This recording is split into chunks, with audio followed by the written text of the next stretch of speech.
you a Star Wars fan? Because you'll be amazed at number one, that a lot of women might be into the shit that you're into, but you're so worried about her judging you that you don't give it half a chance. But also some of the things that you're not into, you'll be amazed at how women would want to get into it because they want to get closer to you. A lot of times they say shit like, "Oh, I'm free on weekends," or I'm usually free on Thursdays," or whatever the hell. So if it makes sense, then I schedule a date. If she really liked you from the get-go, there would be no reward system you would have to look for to do anything for, right? Because it would automatically be there, And I like to do this in conversation sometimes. When you're speaking with somebody and you'll hear a girl say something like, "I'll never do this," or "I don't like this," or "I don't like that." And then you'll notice you'll say, "Nah, I kind of like it. I like it when blah, blah, blah." And she's like, well, yeah, when you say it like that, I like it, and it's just kind of like, yeah, you switched up awfully fast for somebody that just really said they don't like something. And so, there's always been clues out there for fellas to understand, like, yo, if they really like you, they will change their whole political party. They're not giving her real instruction. They're not letting her know what it really is. And most dudes don't do it. Most dudes don't say what it is because they're afraid to hear no, or they're afraid to bring up sex too early and all of this and all of that. But the bottom line is this. Either, again, and somebody said it, either she's feeling you or she's not. You understand? Either she's feeling you or she's not. We got to stop all this nonsense, man. Guys are too afraid to hear no, and it's like I'd rather hear no than to waste 2, 3, 4 dates and time spent, money spent, and all this other shit just to find out that you wasn't feeling me any damn way. You see what I'm saying? But so with me, first date is cool. If you don't want to do it on the first date, no problem. You could be on your period or whatever it is. There's a lot of things that could be off on the first date, right? It doesn't matter. But second date, you gotta know what it is. For me, I like exclusive vagina to me. And that's because I don't want to catch nothing to have my later years messed up. And I like to stroke without no condom on. It feels great. No. So I like this. So you like to be hugged by the sugar walls? You like to be hugged? Yeah. I like that velvet, plush velvet. The smoothness. So, but even then, Jay Roman, I hear you.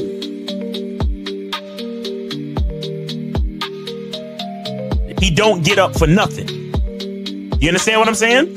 So, and the reason is because he has to conserve his energy to do 3 full workouts a day up until his competition date. You understand? So when he's in season, he literally just works out as hard as he can. Then he sits on the couch and his wife brings him everything.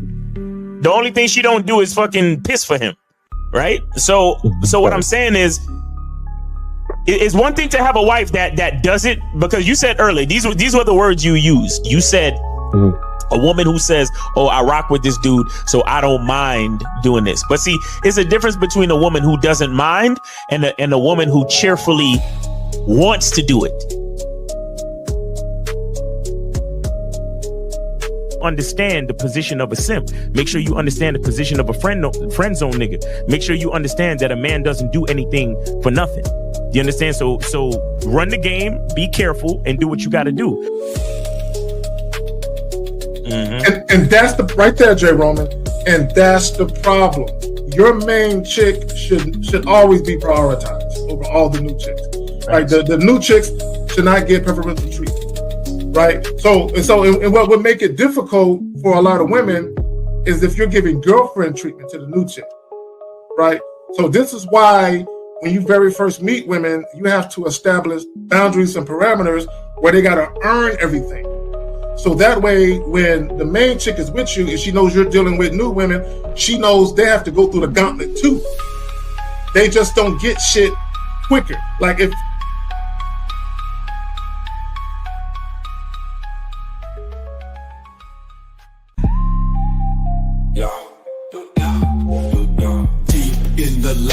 labyrinth, streets be the maze. Hosts on the mic, carry case set in the blaze. Sagging, Miles Cunham with the game so tight.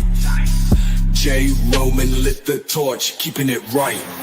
Manhood's the challenge, skill set to master. In a world moving fast, gotta move faster. Trap beat, pounding 808, shake the floor. Guided by the host, wisdom like law. Harry K drops jewels, the crowd enthralled. Words cut deep, no need for brawls. Miles Cunningham, tactic sharp like a dagger. Navigates the game, makes the haters stagger. Journey to manhood, no easy feat. Lessons from the masters, words concrete. J. Roman with the keys, opens the door. Manhood's the path, gotta crave for more. Manhood's the challenge, skill set to master.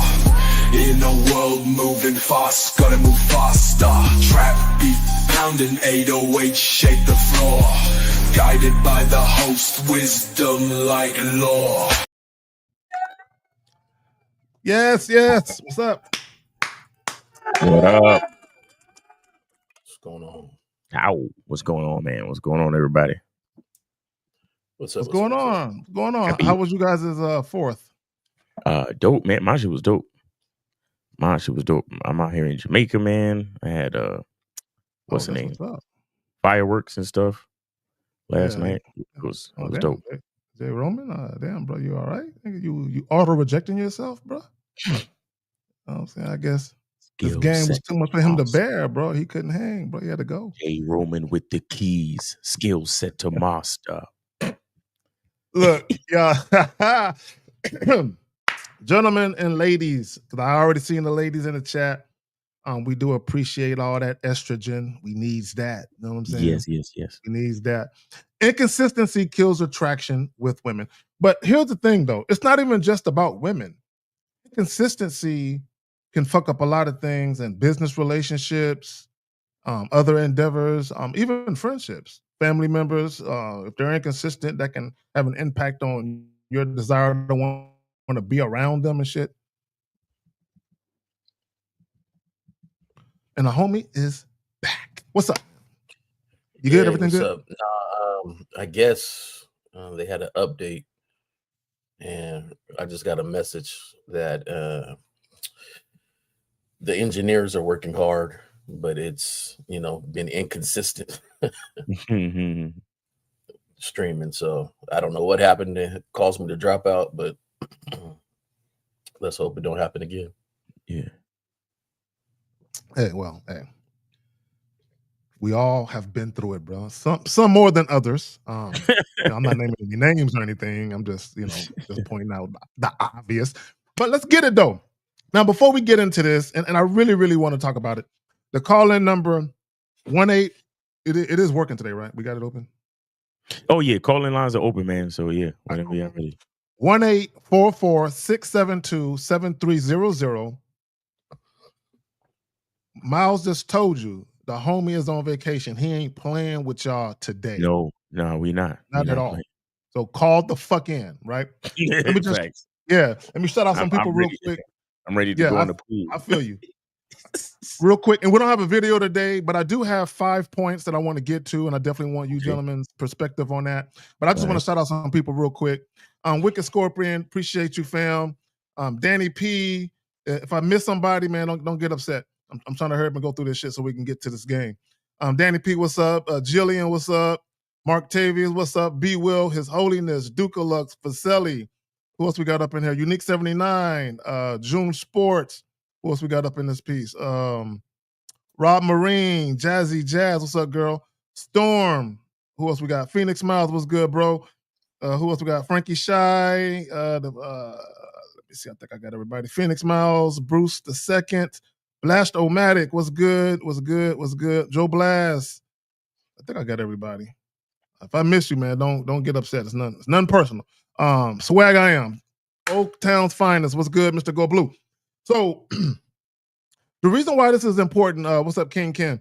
The reason why this is important is I promise you, if guys really took a look at all the inconsistencies in their dating experiences and all the ups and downs in their various relationships, you will find that inconsistency is at the heart of that. You know what I'm saying? Now, there might be other issues and other things at play, but here's the thing about being consistent. Okay, and a lot of guys don't really understand the importance of this. And even some women, even though some women, no, most women, no, all women, let me not say all women, if you're inconsistent, it's a problem. Yeah. Although for them it's a problem, they can be inconsistent as hell themselves, right? And I said this about women. I love y'all, but sometimes the very things they ask for, they themselves lack, right? Facts. And this is where leadership comes in, and this is where you got to be consistent. Because when you talk about being inconsistent is always going to lead to misunderstandings, misinterpretations, miscommunications. It's going to lead to confusion. And in some cases, it's going to, especially for people who are overthinkers, as they like to call them, it's going to lead to people feeling some type of way, like, oh, he don't like me, or she don't like me, or they feel, or they fucking with somebody else. And none of that might be going on, but because of your inconsistencies, you're inviting all of this bullshit into your world. Y'all got it though. Nah, facts, man. Look, and you know, like you said, K-Zaggin, the women they ask for, you know, what they lack. You understand? And that's why they ask for it. Then that's why they need us. And I honestly see, I'm again, I don't certain things in life, you know, we can't really fight against, right? We could, you know, there's gravity, there is certain rules with the way this thing is set up, right? Certain things we can't really change as human beings, but however, we can learn how to adapt to it, and you know, we can, based on our imagination, we can try to adjust the boundaries, but we can't totally get rid of the boundaries, right? So with that being said, it's like a lot of men out there, they go against the grain so much instead of learning how to creatively work with it. And so instead of realizing that women are built a certain way and they require certain things from us. And a lot of men, instead of understanding this and going and realizing it and you trying to use it to work to their advantage, they use it as a reason to resent women, or as a reason to have something negative to say about the whole situation. But that's not what it's about. It is about understanding it and then working with it, right? A woman is usually inconsistent for the same reason why she needs to get with a man that is consistent. You understand? Because that they tell us that opposites attract. And you see that with magnetism. So why would a woman who's already always consistent, why would she actually need a man? You get what I'm saying? No, she needs a man because the man should be consistent. So she needs him to help her with the consistency. And then we're able to learn from that, because her inconsistency reflects against us to remind us to continue to be consistent. You understand? And it's that consistency that allows things to work in relationships. And then from there, with relationships, then we can procreate, and then we can make this thing happen. You understand? This whole life thing. So I think it's important, and I think guys need to embrace it. You know, a lot of times we're like, oh, a lot of dudes is like, oh, how come women can be inconsistent? And if a woman lied, then why can't I lie? And if women flake on dates, then I should be able to flake on dates. And you know, anything that a woman does, I should be able to do. And it's like these dudes is running around with vagina envy, trying to justify bitch ass behavior, talking about, oh, well, if a woman could do it, I could do it. It's like, no, you have to be a certain way, and the woman has to be a certain way, and then that's how we fit. That's how the puzzle pieces fit together to make this whole thing work. Real quick, welcome back, J. Roman, Mr. Justin. What's good? Welcome. Oh, you spoke too soon. Yeah. Let me say this. J. Roman is having tech difficulties, guys. Yeah, so he been having zagitis, you know what I'm saying, the whole time and shit. StreamYard's fucking up, man. Like my other camera doesn't work. Oh, yeah. If you use there was a warning that popped up. Feature, yeah, the background feature. If you use the background feature or whatever, I think it says specifically if you're using particular features, then it's gonna act janky and shit. Oh, it's gonna act. So J. Roman, he normally uses background features, so that's what's happening with him. Oh, okay. So I'm gonna get your take on it. Let me just say this, Mr. Justin, because Miles, you said something that was so simple, but it was profound because it was true. You said vagina envy.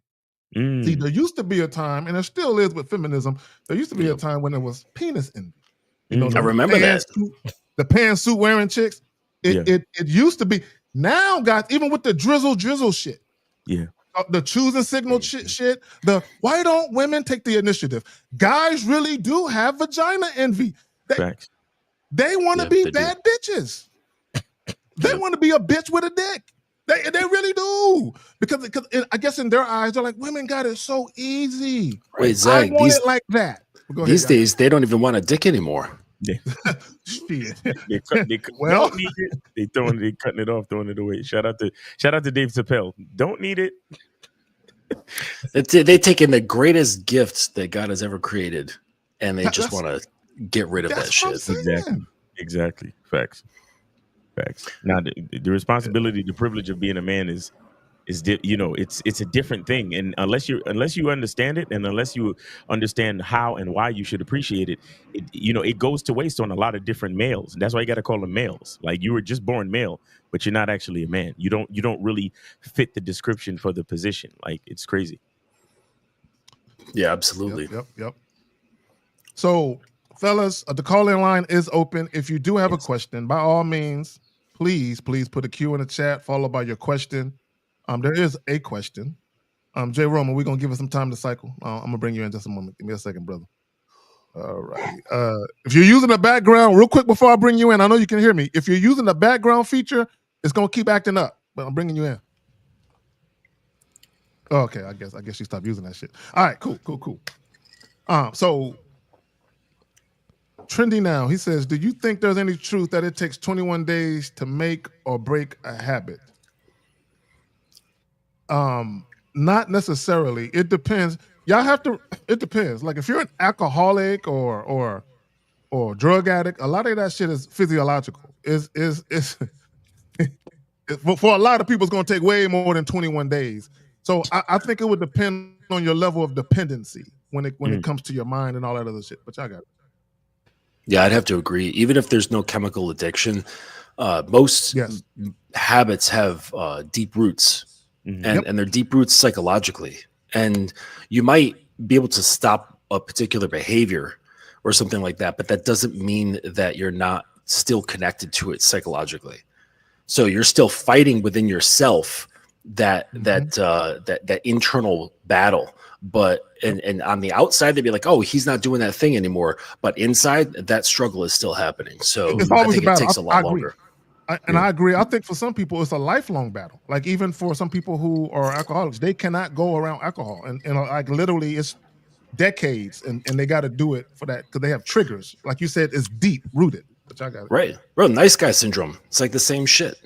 Yeah. You know, isn't it? Like, on the surface, they might not be, floundering all over girls, sending them flowers and shit, but they still have that thing inside them because the roots are deep, goes all the way back to their childhood. So just not buying girls and not pedestalizing them for 21 days isn't going to make that shit go away.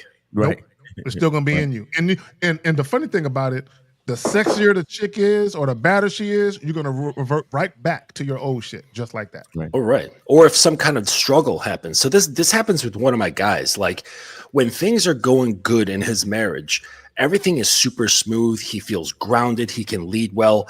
But the second she kind of like falls out of line and goes back to her habits of communication and so on, he switches back. And he starts putting his mind in her mind, trying to figure out what she's thinking, what she's doing, why she's doing it, getting all like emotional shit. And we've been it's been over a year now. He's been a client of mine. So he still has his moments where he flips back into these old habits. Yeah. And even within his relationship, I'm sure he's having ups and downs with attraction. Because even within a relationship, a woman can lose attraction, gain it back, lose it, gain it back, want to fuck you, not want to fuck you. And that inconsistency, that fucks with the intimacy. Okay? And in a major way, right? So when we talk about inconsistency kills attraction with women, it's not just new women. It's like what Mr. Justin is saying, he has a client who's married.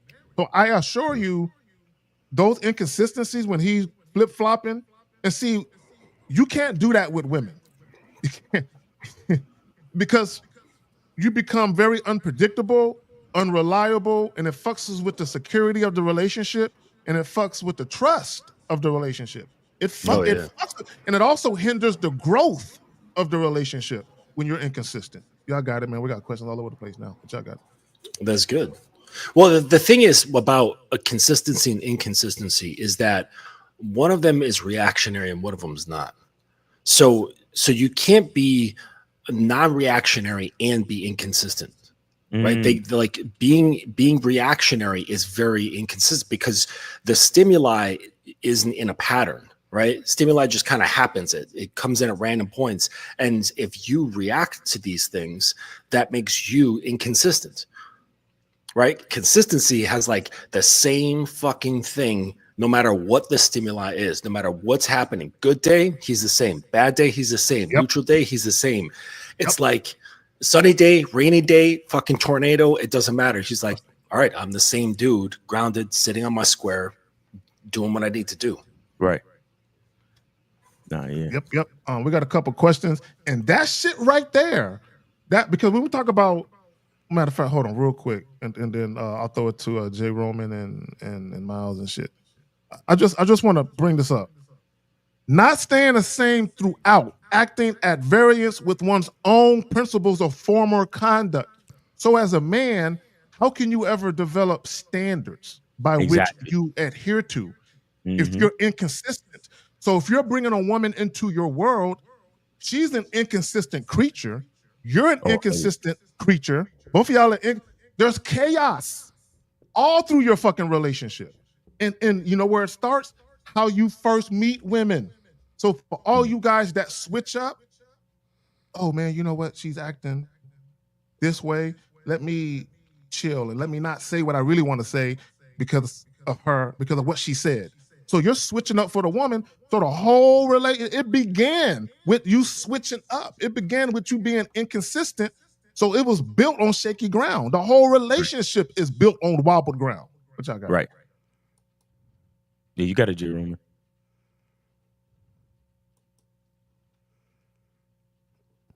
Everybody hear me okay? Yeah, we got you. Yeah, we got you.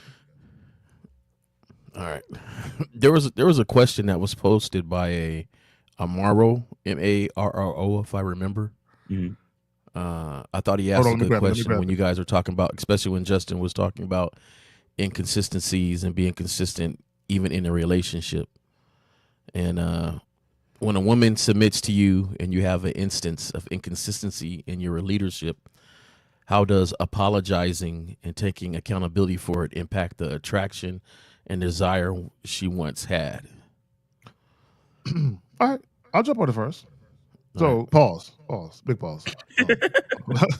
So anyway, when a woman, first of all, it's very unlikely that a woman would even submit to you to begin with if you're inconsistent.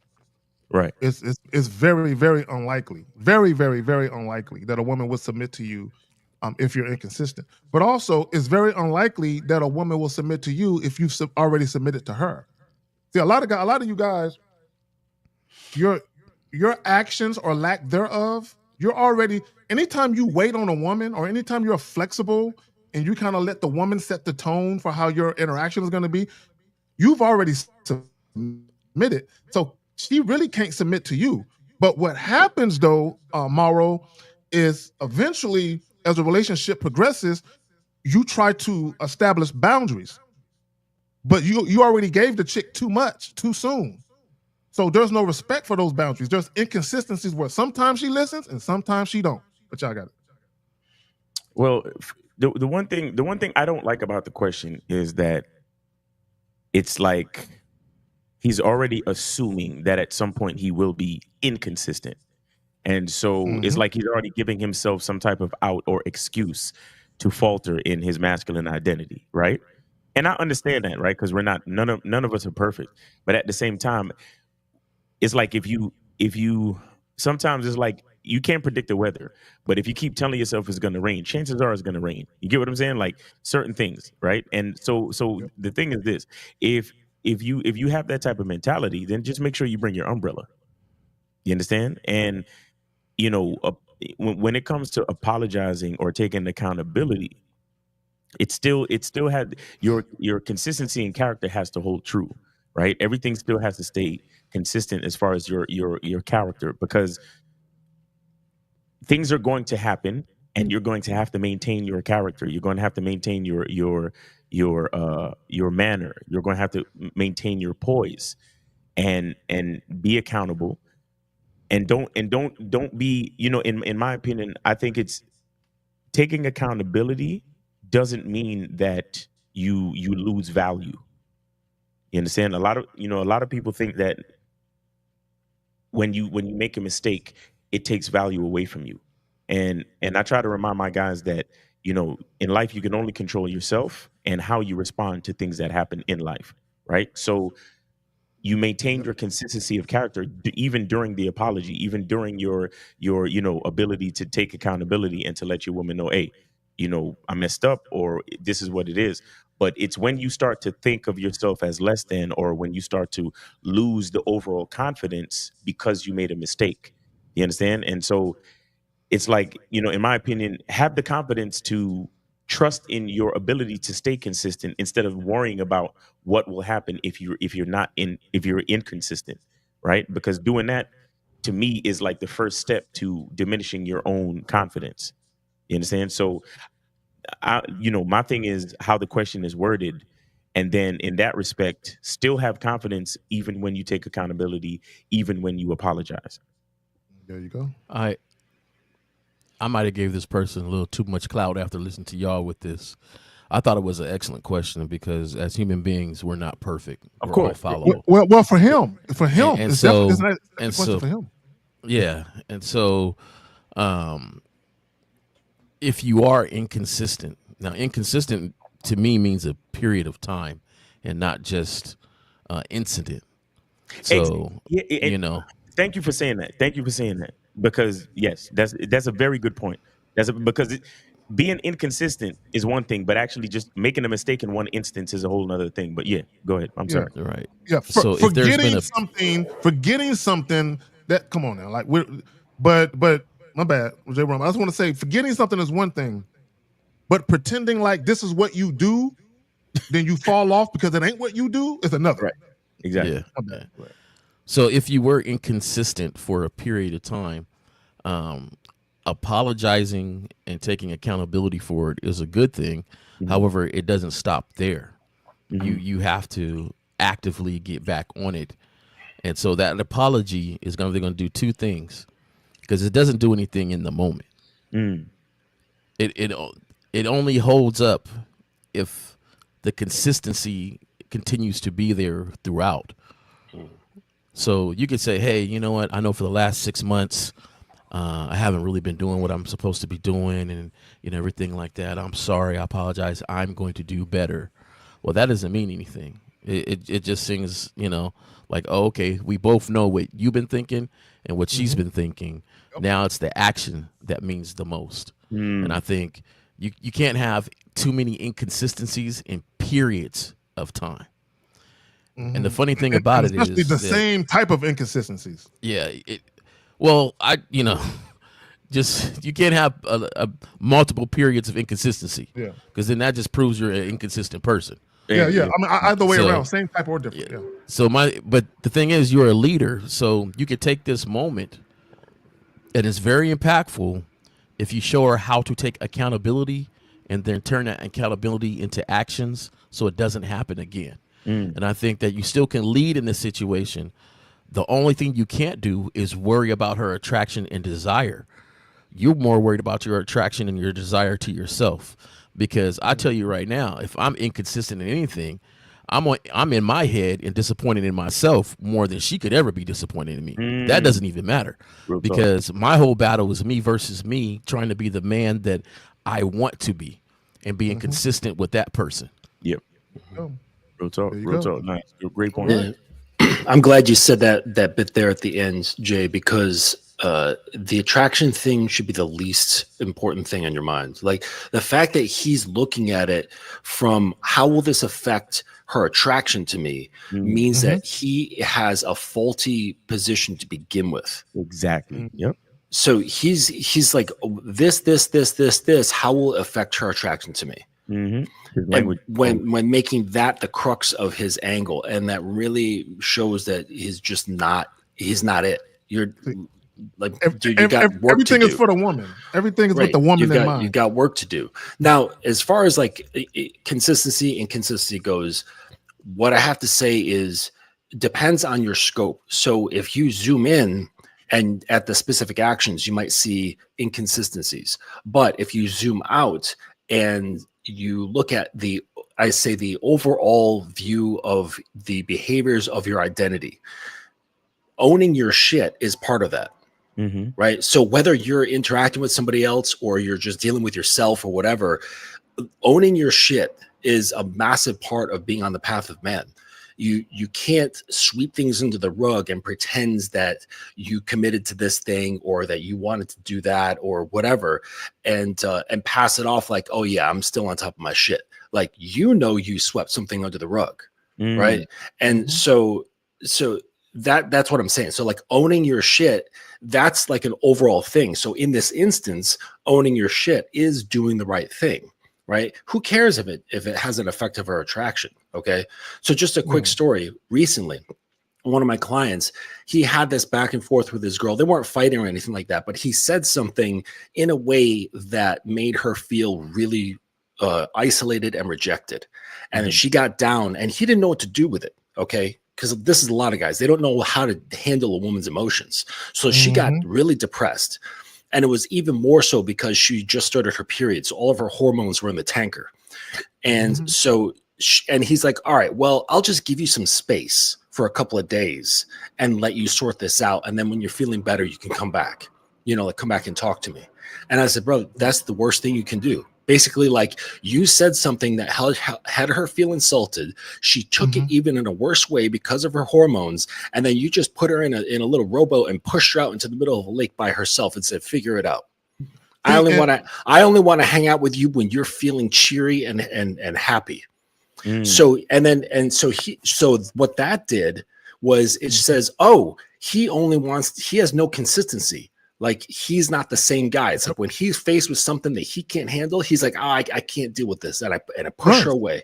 I said, look, you have to own your shit. You have to own everything. So own what you said, own how you said it. Because what he said wasn't a problem, it was how he said it. And then I said, you need to bring her in and have her feel less isolated, because that's not going to bring you guys closer together by saying, oh, here, just go figure that shit out on your own. She's a woman. She can't. She needs your grounding. She needs your guidance. She needs your leadership. She needs your containment, because they're fucking crazy. They're flexible. They're mutable. There's a lot going on inside their heads. You know what I'm saying? They need your structure. And if you're like all flexible and shit, like, oh, I'm reacting to your stuff, I can't deal with it. Like, what's that say? It says, I can't trust you. I can't rely on you. You're not steady. You're not grounded. Right. And it hinders, and I keep telling, it hinders the progress of the relationship. And it also hinders the woman's desire to bring her all to the situation, because she can't trust you enough to bring her all. Because you got to understand, when a woman brings her all, that's when she's at her most vulnerable. Like, guys think just having casual sex with a woman is when she's at her most vulnerable. No. When she brings her all into the situation, when she's investing into the situation, and there's inconsistencies on your part. See, guys be talking about a roller coaster of emotion. No. See, the natural roller coaster is just the woman understanding there's boundaries and she's going to be told no. That's the natural roller coaster. But you guys take women on these roller coasters, and Mr. Justin said it, with the emotions. And here's the thing about emotions. And I've said this, when you're dealing with women, you have to understand how to manage and mitigate dealing with women's emotions. Manage and mitigate. And mitigate means make less severe. That's all that means. That means you have to understand the power of you. When you understand the power of you, you understand the power of your words when it's to a woman that cares about you. Right. Your words carry heavy weight when it's a woman who cares about you. And I'm guilty of saying shit because I wasn't using any tact, Mr. Jackson. I'm guilty, right? And I said some shit, but I knew it right away. Damn it. I shouldn't have said it like that. And right when I said it, boom, her reaction came like floodgates. It opened up. So I knew I fucked up right when I fucked up, right? So, but that's where you got to go in there and you got to clarify your shit. You got to clean that shit the fuck up. That's the taking accountability, but you don't got to grovel to a bitch. I'm sorry. Don't cry. You ain't got to do all of that. You got, hey, look.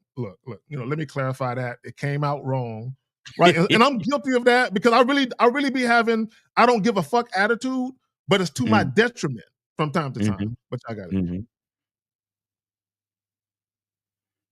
Yeah, what he did is I guess I can get into details because I'm not mentioning names, but they were like hanging out and I guess like they were making it out, and he put his head next to her head, and she had one of those upper ear piercings, like about the cartilage, and he got close to it, and he was like, "Oh, what is that fucking smell?" Like it just had an awful putrid smell, and he's like, "How often do you clean this earring?" And she's like, "Oh, you just whenever I shower." But he's like, "So you don't specifically clean it, with purpose?"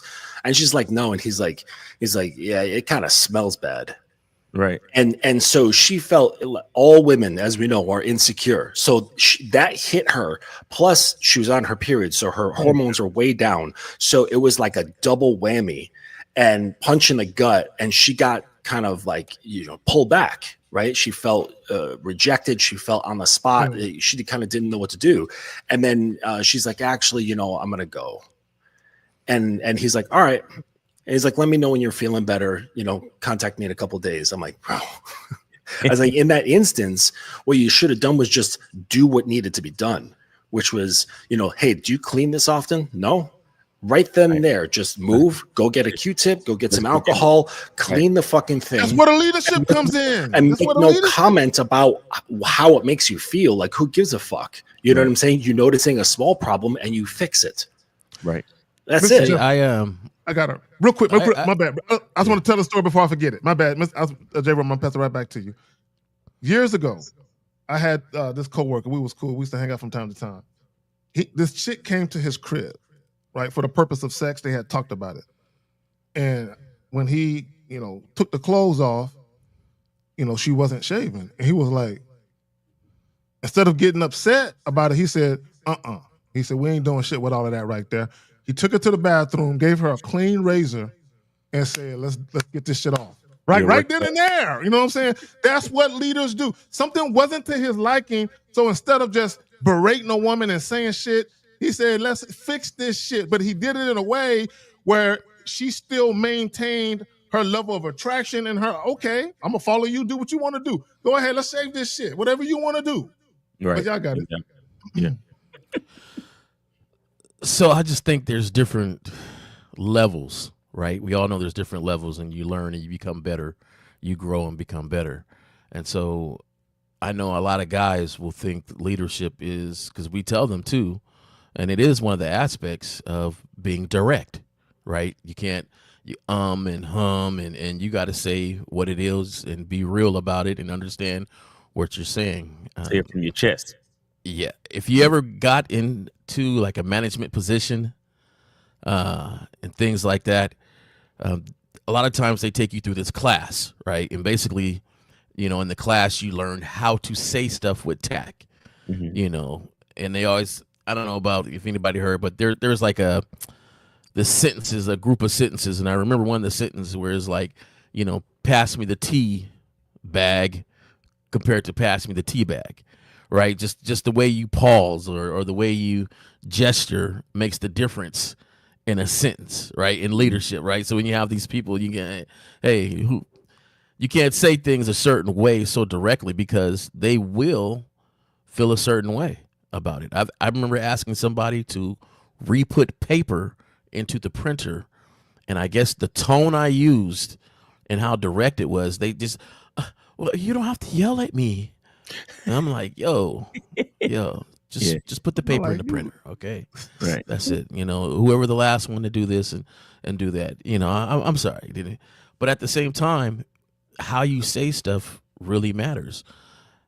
This is the part where manhood in leadership is not an easy thing, where you have to decipher on when and what and where to say and do certain things.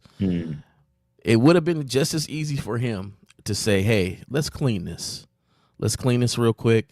You know, did they even tell you how to clean it when you got it pierced? Did they show you? Because your ear could get affected like this. If I'm smelling you see right there. You're a couple steps away from an infection. So let's go ahead and take care of that. Right. Now, me personally, if I have to tell you that, part of my attraction is done. And so this might be our last interaction. However, you know, you still have to lead in all situations. And, you know, you got to understand on when to be a tough leader, when to be a passionate leader, when to do these things. But these are things that the skills that you are going to develop within yourself to make yourself just a better leader. Right.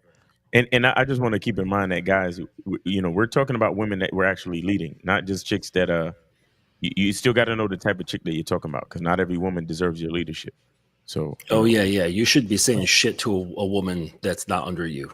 Exactly. So if she's just a fuck buddy, or she's just some chick you just met at the club, listen, you know, her ear stinks because she ain't cleaned her damn piercing. Yo, leave that alone. Keep it moving. Don't say nothing. Yeah.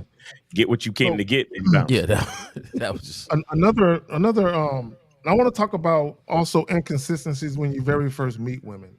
And I tell you guys all the time, you should already know what you want to do. Okay, and what I mean by that is this: if you're mainly motivated just to have sex, you really don't want to date her like that. You really ain't trying to kick it with her. Then come at her with that energy out the gate.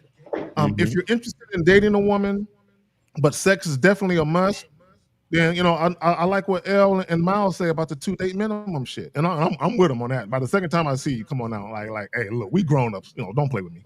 You know what I'm saying? By the second time, like we grown ups. But anyway, but my point is this, and guys, it don't even got to be that. It can be however you want it to be. Guys, look, your way don't got to be our way, and vice versa.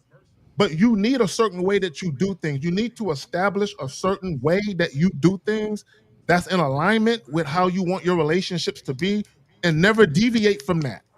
No matter what the woman is saying, never, because your consistency is paramount. And here's the thing. When you guys are dealing with women, if they are resisting what you're talking about, you can never have a good relationship with that woman. Right. And the reason why is you're not compatible. And I want guys to really understand. Anytime a woman resists what you're saying and she's reluctant to meet you out and all of that, you guys are instantly not compatible. So even if you dealt with her, the fact that you're dealing with her, you're displaying inconsistency in your character, because you should know better than to deal with a woman who don't want you. But y'all got it.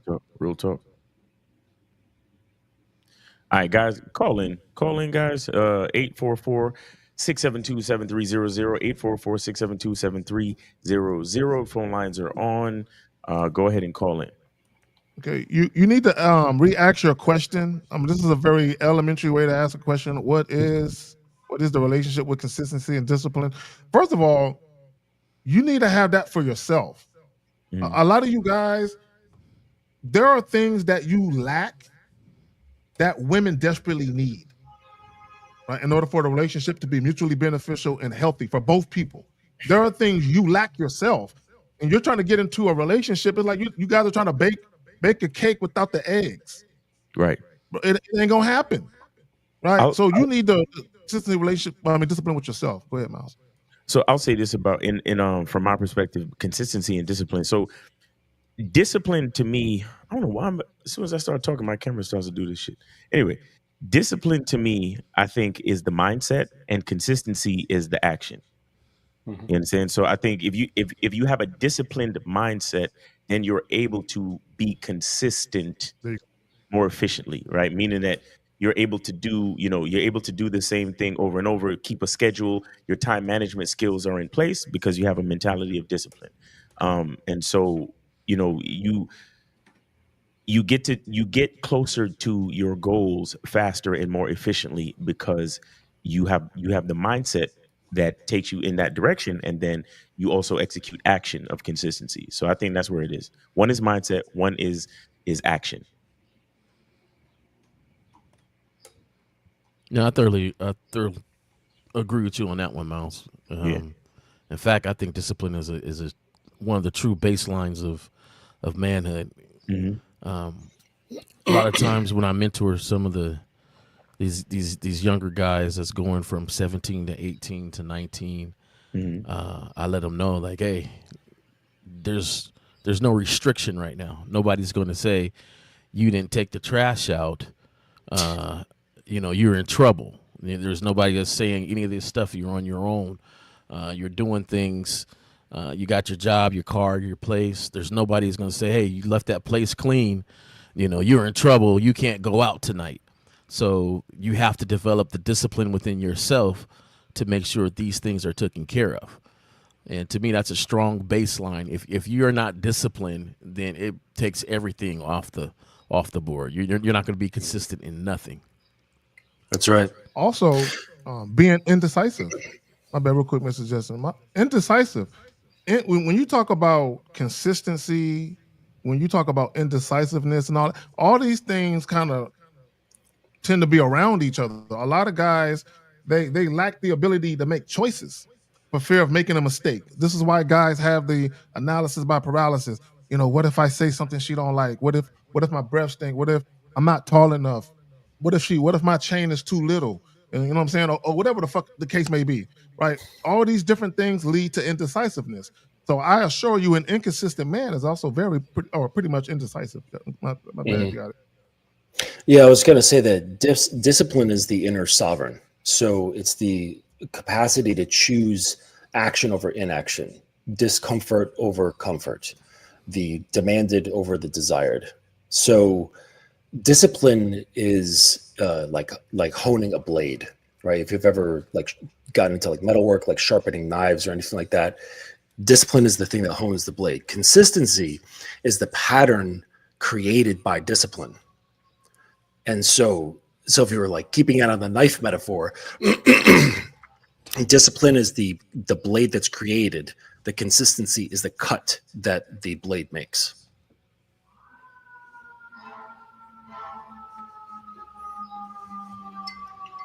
Are we good on calls right now? You on mute, Miles. Yeah, you muted, man. Miles, you on mute. Yeah, my bad. 844-672-7300. Guys, call in 844-672-7300. This is a free call-in show, so go ahead and call in. Please don't wait till the end, guys. So Boxing says, does a man's inconsistency come from his lack of skill sets or his lack of drive when it comes to his pathway in the game? A lack of consistency can come from various different things. And we alluded to it earlier. It can be things that are deep rooted from something that happened when you was a child, perhaps. But also, when you think about just a person who's just inconsistent, they just have an inconsistent. We all know people like this, where you can't depend on them, you can't trust them, you can't call them for shit. You know what I'm saying? It could be just plain up old stupidity. Yeah. You said what? I said it could be just plain old stupidity. It could be that too. It could be various reasons. But either way, when you talk about inconsistency, these and both Justin and Jay said it, Jay Roman said it. You're talking about discipline. A lot of guys really don't have any discipline over their life in general. They have no discipline in their life. So even when it comes to women, there's no discipline in how they do anything, how they interact with women, how they set up dates, how they deal. There's no consistency. They literally just kind of go where the woman is taken. That's why I get so upset with myself if I do something inconsistently, right? Because to me, and I like the way Justin put it, as far as action and non-action, it's laziness. You're choosing to stay stagnant. You're choosing not to move. You're choosing not to do what you know that you should do. You're choosing not to try to do something. You're choosing not to learn about something. I don't know about finances. I don't know about putting this 401 thing together. Did you look at anything? Did you study anything? Did you ask anybody? What do you do to maintain a certain drive about yourself? And I think when you think about it, you sat back and you were lazy. You took the easiest route And a lot of times that easiest route really doesn't add for anything to you, but just comfort. It's just comfort for yourself to sit there, and then you put lies on top of it. You tell yourself, "I'll do it tomorrow." You tell yourself, "Oh, I didn't know all this information," so you do all this different stuff that basically allows you to continue to be lazy, and you try to justify it when personally at the end of the day. And I think this is why a lot of people, especially guys, they get depressed because they have this internal battle where they know what they should do, but yet they don't do it.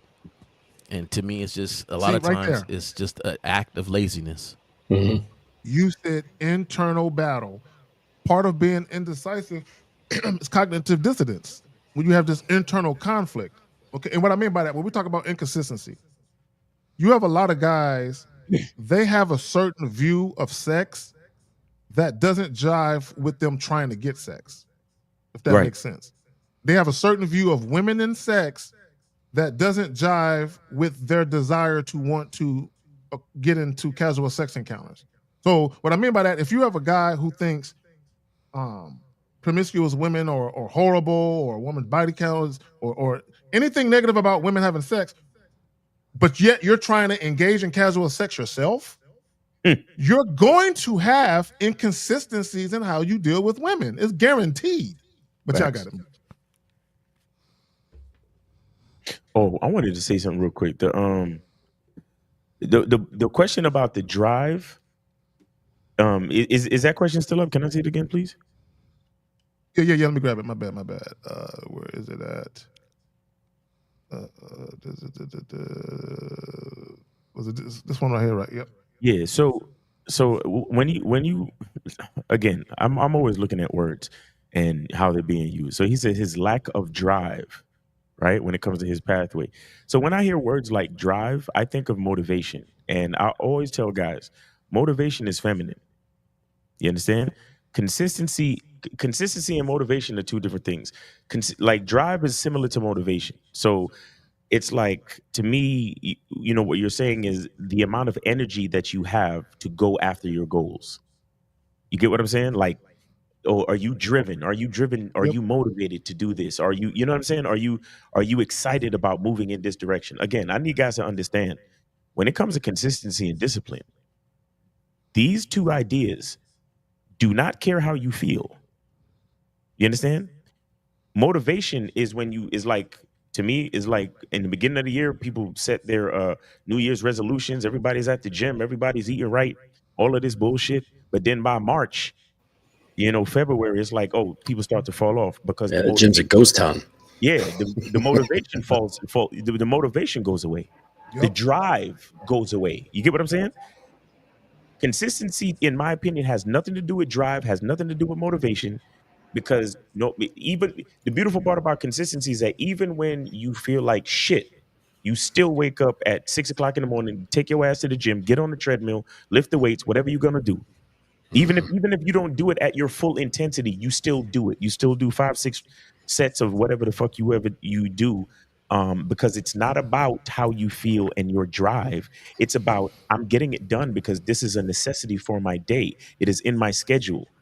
You understand? And again, when you create a schedule and you have that disciplined mindset and consistent action, you execute your schedule, you execute your time management based on the practice of it, not based on your drive or your motivation. So I just wanted to point that out, where it's not about drive and it's not about motivation. It's about just doing the shit because it needs to get done. People try to put a spin on it, and I like the point that you made, Miles, with people. It's a habit. No, it's not a habit. It's a design consistency that I do. It's not a habit. It's not accidental. Sometimes people say it's a habit, like, it's a lifestyle. It's a choice. habit. It's just something that you do. No. It's a consistent thing that I make sure that I do. It didn't happen accidentally. Yeah. It's I like to say it's a lifestyle choice. And what I mean by that is this: when when I have women that I categorize as fuck buddies, I treat them all the same. It doesn't matter what woman it is. Right. You're in that category. So I operate within a framework of that category that I put you in. I operate within that category. Now, if you're moving in such a way where I see some potential that we could date, then I'm going to move you to another category and I'm going to treat you and operate within the confines of that. So I'm not going to treat you differently because you're prettier or because your coochie get wetter or because you ain't got no gag reflex, right? I'm going to appreciate all of those things about you, but I'm not jumping my timeline. I'm not moving you up, right? I'm still going to, do my due diligence and be vigilant in how I deal with you, because there's a certain way I want my relationships to be. And if I move too fast because I'm excited and I'm allowing my feelings and emotions in a moment and I'm allowing my dick to think for me. And a lot of you guys, you do just that. And that creates inconsistency in your behaviors. Because once you start making decisions based on your feelings and your mood, which is very feminine, your mood, you know what I'm saying? Once you start making decisions based on that shit, you're always going to be betrayed by your emotions and feelings. Always. Right? But y'all got it. I wanted to dovetail on something that Miles said and bring it out to a larger scope to show how all this shit is connected and how it all originates with the men. So when you're not affected by motivation, you're not affected by drive, and you're more so focused on consistency of what must get done according to your plans, your program, and so on. What this does is it trains you away from your feelings. Okay? Now, imagine being in a relationship or your marriage or what have you. This is going to permeate into the relationship itself. So there will always be times when something comes up and she doesn't feel like doing something. She doesn't feel like doing this or feel like saying that or whatever. If you're not trained yourself, if you've not trained yourself to get away from that and to stick to the paradigm of being focused on just what must get done, then you're more likely to get pulled into her whatever the fuck she's doing. Okay, just like the client that I told you about, like when things are going great, everything's fine. When things are not, he gets pulled into her frame. He gets pulled into her way of seeing the world as she's experiencing it. Okay, that's all that frame is, by the way. So that's what happens. So if he's stuck in his way of doing things, whenever a variable comes up, her having some sort of reaction, it's going to be dealt with in the same way. Right? It's just like, okay, this is what needs to be done. And eventually this is what over time can teach her. Okay. So in my world of like BDSM, I notice this happens a lot. Okay. When the woman is feeling good, she easily submits. She does all this, she does all that, whatever, blah, blah, blah. But if he is in such a way that is, kind of making her feel bad or making her upset or making her angry or frustrated or something like that, something ego triggering, then a lot of times she falls out of submission. And she's like, oh, I don't want to do this anymore, like whatever. And so what you're doing is you're trying through being an example and maintaining this is that you over time train her to do the same thing. Like we're not doing this only as like fair weather friends, right? Exactly. Like fair weather relationship people. You know what I'm saying? Yeah. It's like, no. This is how we are, regardless of the good day, the bad day, the rain, the sun. It doesn't fucking matter. This is what we are doing. Yo, listen. Let me tell you guys, and this is something that I have learned about myself, and I have contended with in my life. And sometimes I ain't even gonna lie. Sometimes it still gets me, right. And this is something that I've noticed about myself, even in concern of having a relationship with my mother. And I know that a lot of other guys go through this, right? Which is why and Justin, you really hit the nail on the head. This is our consistency and our discipline and our logical mindset as men is something that we also have to fight to keep it rectified. You understand? We have to fight to maintain that perspective. Because there are times when you have emotions too. Yeah, no, and here's the thing. And the reason why I talked about the relationship with my mother, right, is that we've had calls on the lives, and I've traced this back even during like client coaching sessions, where a lot of the issue of pedestaling women has to do with a young man's need to get validation from his mother, to get validation from the first example of feminine energy in his life. You understand? And so, for example, what I mean is this. You know how you will, as a young kid, you'll do your chores and say, "Hey, mom, I washed the dishes. Is everything okay?" Or, "Hey, mom, I did this," or, "Hey, you should be happy now because I cleaned my room," and so on and so forth. Right? Because you could tell when your mom is not happy with you, and so you do these things in order to satisfy her and to get her validation and approval. And what I'm saying is that carries into your relationships with women, where there are times in the relationship when you're not necessarily even doing anything wrong, but you just know that your woman is not happy because she has those dynamics of emotions. And as a man, if you fall off your consistency and start to get sucked into or drawn into her vacuum of emotional instability, so to speak, right? You will lose your fucking mind trying to quote unquote make her happy. You know those nice guys who always constantly asking a girl, "Hey, you okay? You feeling okay? You enjoying yourself?" Or or a guy that's on a first date and he's trying to impress the girl and he's like, "Are you having a good time? Is there anything I can get you?" You understand what I'm saying? You will lose your fucking mind trying to keep a woman quote unquote happy 100% of the times, all day, every day. It doesn't work that way. Look, I'm a huge proponent of a woman's mood should not make your mood change. It's exactly your mood, bro. This is why when guys be like, "Oh, I'll be sitting in the car," because, bro, a woman's mood. Look, shit. No, let me tell you something. And I love telling this story. I remember one time that I came home. I don't know if I was at work, if I was out and about. This is when I was still married and shit. I was with one of my exes. I forgot which one and shit. So I came because we had a 2-story crib. The master bedroom was downstairs. Yeah. So I stuck my head into the room. She was sitting on the couch on a laptop or something. I stuck my head into the room, nodded, "What's up, babe?" She just kind of looked at me, just gave me a look, nigga. You know that, you know what I'm talking about. You know what I did? I smiled, I closed the door, I went upstairs, I turned on ESPN, I turned on the Xbox, and I turned on my computer. And I said, I'm going to alternate between editing YouTube videos and watching ESPN and playing this game.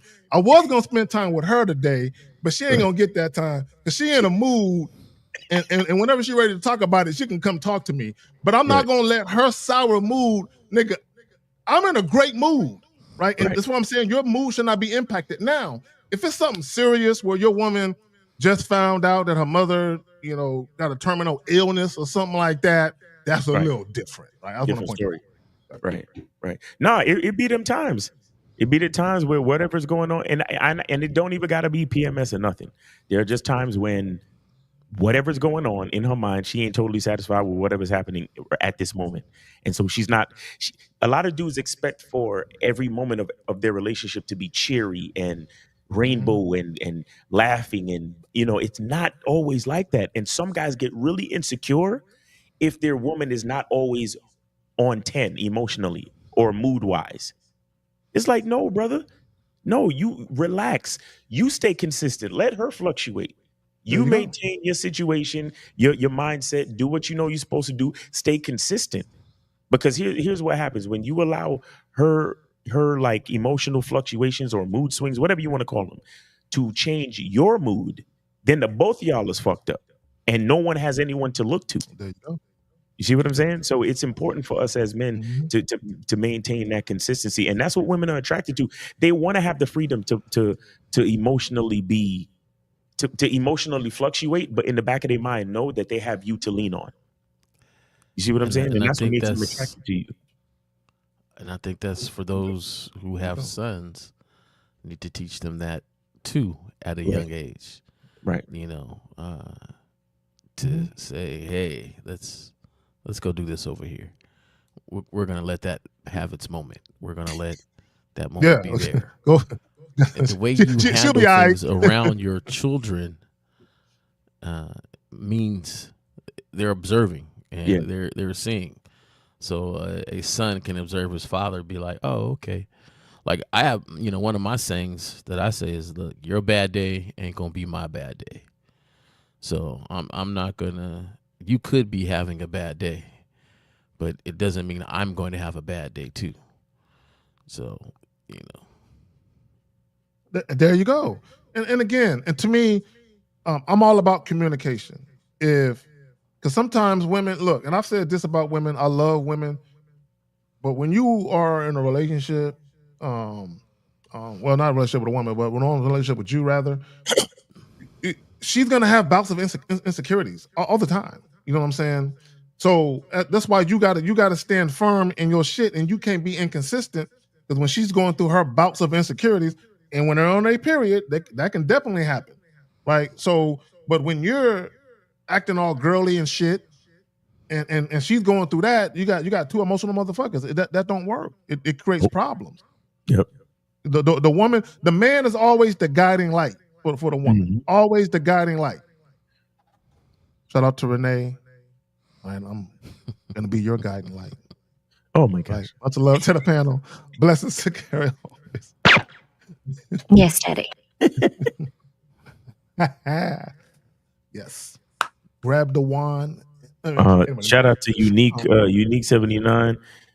He says with the £20 super chat, he says people will confuse being consistent with being predictable, but being predictable from a consistent foundation with a masculine identity, shout out to Miles, will show that you are not a walking contradiction. Thoughts? I'm glad you said that. I'm glad you said that. And that was something when I came up with the title. Anytime I talk about being consistent, that's something that I always think about. Is you have a lot of guys, unfortunately, they associate that with, oh, you're going to be boring, you're going to be predictable. No. You can still be spontaneous and consistent. Because I'm very spontaneous. I'll call a chick up, a woman that I'm dating, not a woman that I'm fucking, a woman that I'm dating. Hey, I'll be there in an hour. Be ready. Click. She don't know nothing. Right. Okay. Now, depending on where we're going, I might have to tell her, hey, wear something casual, wear some tennis shoes or something, or wear whatever. I might have to, break. But they don't even ask me, so where we're going. You know why? Because I've been so consistent, the trust is there. Right. It's there. Exactly. And those are the building blocks for me to even be able to call a chick. Hey, be ready in an hour. I'm coming to scoop you. Hang up, and she's ready. Right. But when you don't have that type of consistency, you might have a chick. Where are we going? What do I got to wear? What are we going to do? Are you sure? An hour? Are you sure? Because you've been so inconsistent, she can't trust you. Y'all got it. Exactly. And I think what you're talking about is the quality and the standard.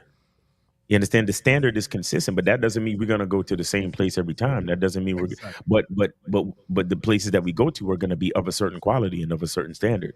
You get what I'm saying? And like you said, if you tell her to be ready in an hour, because your standard is that you're an on-time individual, she doesn't need to question you. She doesn't need to ask all these questions because she knows the type of man that she's dealing with. So in that way, being consistent or having a certain standard does not mean you lack spontaneity or you're boring. And that's the problem with so many, the average dude. They don't understand that.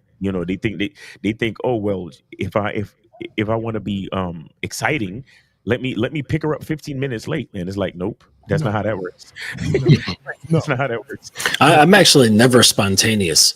It may feel like it's spontaneous to her, but I am never spontaneous to myself, because that means I'm reacting. I'm feeling a certain way and I'm inspired and I'm going to go, oh, I'll do this now. No. Exactly. I am never spontaneous to myself. I'm only perceived as spontaneous, and she'll think, "Oh my gosh, this is so exciting!" It's like, no. This has been purely thought out. The whole play has been designed. Great. Yeah, there's no fucking spontaneity for me. Great. I'm glad you said that, because that kind of covered me up for not being clarifying that. But great point that to the woman, because she don't know.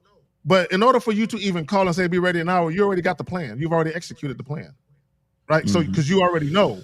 So to Justin's point, perfect example. And let me just say this.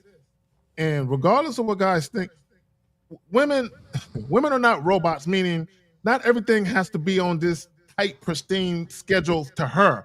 To you, yes, to you, everything is scheduled out just right. But to her, right, you know, hit her up and let her know. You ain't always got to let her know, hey, next week at 7:00. No, once you get to a certain point in the relationship, hey, have your ass ready in 30 minutes. I'll be there. And I think if it don't go the way you want it to go, then there's some things you haven't done to instill the trust of consistency for her. Right. On the stuff, and you shouldn't go. So, one time I did that, Zag, when, hey, just be ready and da-da-da-da. And I got too many questions, so I had to tell her, like, hey, we not going anymore. She said, why? I just, one, it's just too many questions. You don't feel comfortable enough with me, so I can make this happen, And honestly, I just didn't like all the questions. Like, hey, pump brakes. I'm trying to go and have a great time. I got stuff planned in my head, and we're going to have fun. But then again, it's a reality wake up that, there's something that I missed, or I progressed this relationship too fast where you don't trust me like this. And so, we can't do this. We can't do this. Of course, next time when I say let's go do something, there was no questions. But either way, it was still the fact that, this wasn't ready for that type of surprise. So, I want to kind of do the PA announcement here that, fellas, we are still talking about ourselves, though. I don't know if you noticed when Justin said, hey, the consistency is not for something that I feel, because I'm always consistent. This is his mode of operation. I guess when it gets to a certain point in the relationship, he can do this. That's consistent on how he acts. And I just kind of want fellas that are listening, it is not really about her, because you're not getting a report card from her about your consistency. You're not getting a report card from her about your spontaneity. It has to deal with you and how you move. So right, exactly. Well, and here it is. Like, even when we're talking about just having a structured way that you do things, having a vetting process, things of this nature, it's to police yourself. It's to I'll never forget. I remember I was introduced to this chick, and right when I was introduced to her, I said to myself, yeah, I'm going to enjoy getting to know her, right? Because there was something about her that just intrigued me. But as I was dealing with her, although I saw these things that intrigued me that I typically didn't see in other women right away, I still had to say, bro, you still got to put her through the paces, though. Okay, you can't jump the gun. You can't move up shit. You know what I'm saying? Right. You can't move up the timeline for her just because you're seeing all of these quote unquote great things and attributes. You still have to let it play out over time, right? Because you need to see how consistently she responds to your leadership. Right. Now, if I'm consistent, she's gonna see the same shit. So how consistently can she respond to my leadership? How cooperative is she consistently, no matter what I'm seeing? Right. And I think a lot of guys, and I think Jay Roman, you said it earlier when you was talking about the young lady and how she was questioning you, how maybe you rushed the relationship along too quickly. And I think what happens with that is you don't establish the proper boundaries. There are boundaries that need to be established before you move to the next stage of the situation. Like, even when you talk about spending the night, sharing a meal, and all that, these are certain parameters and boundaries need to be set. So there's an understanding. So when you make decisions as a man, you don't want to be all in your feelings. Oh man, she's so beautiful. I like her so much. And then you make a decision with that feeling. But y'all got it, man. Exactly. Yeah, man. Guys, call in. Because I was checking the phone lines. The phone lines are working, man. So I don't know what's up.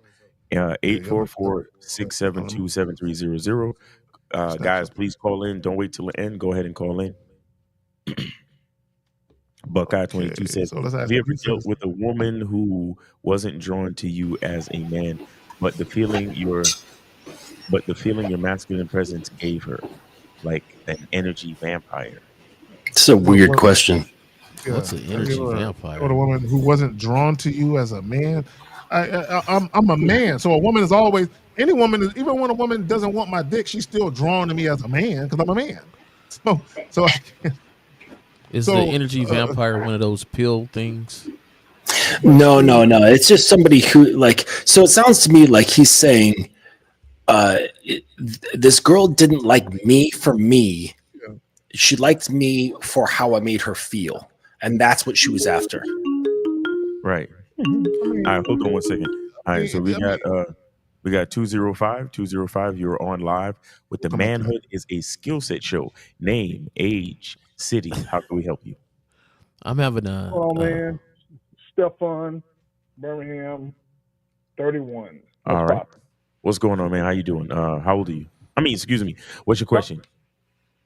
Okay, for sure. So it was kind of back to what K Zagan was saying about validation. I posted in the comments. I'm just holding this. And so my question would be here's my struggle. What I notice. I tend to I watched my mom struggle financially growing up, right? Right.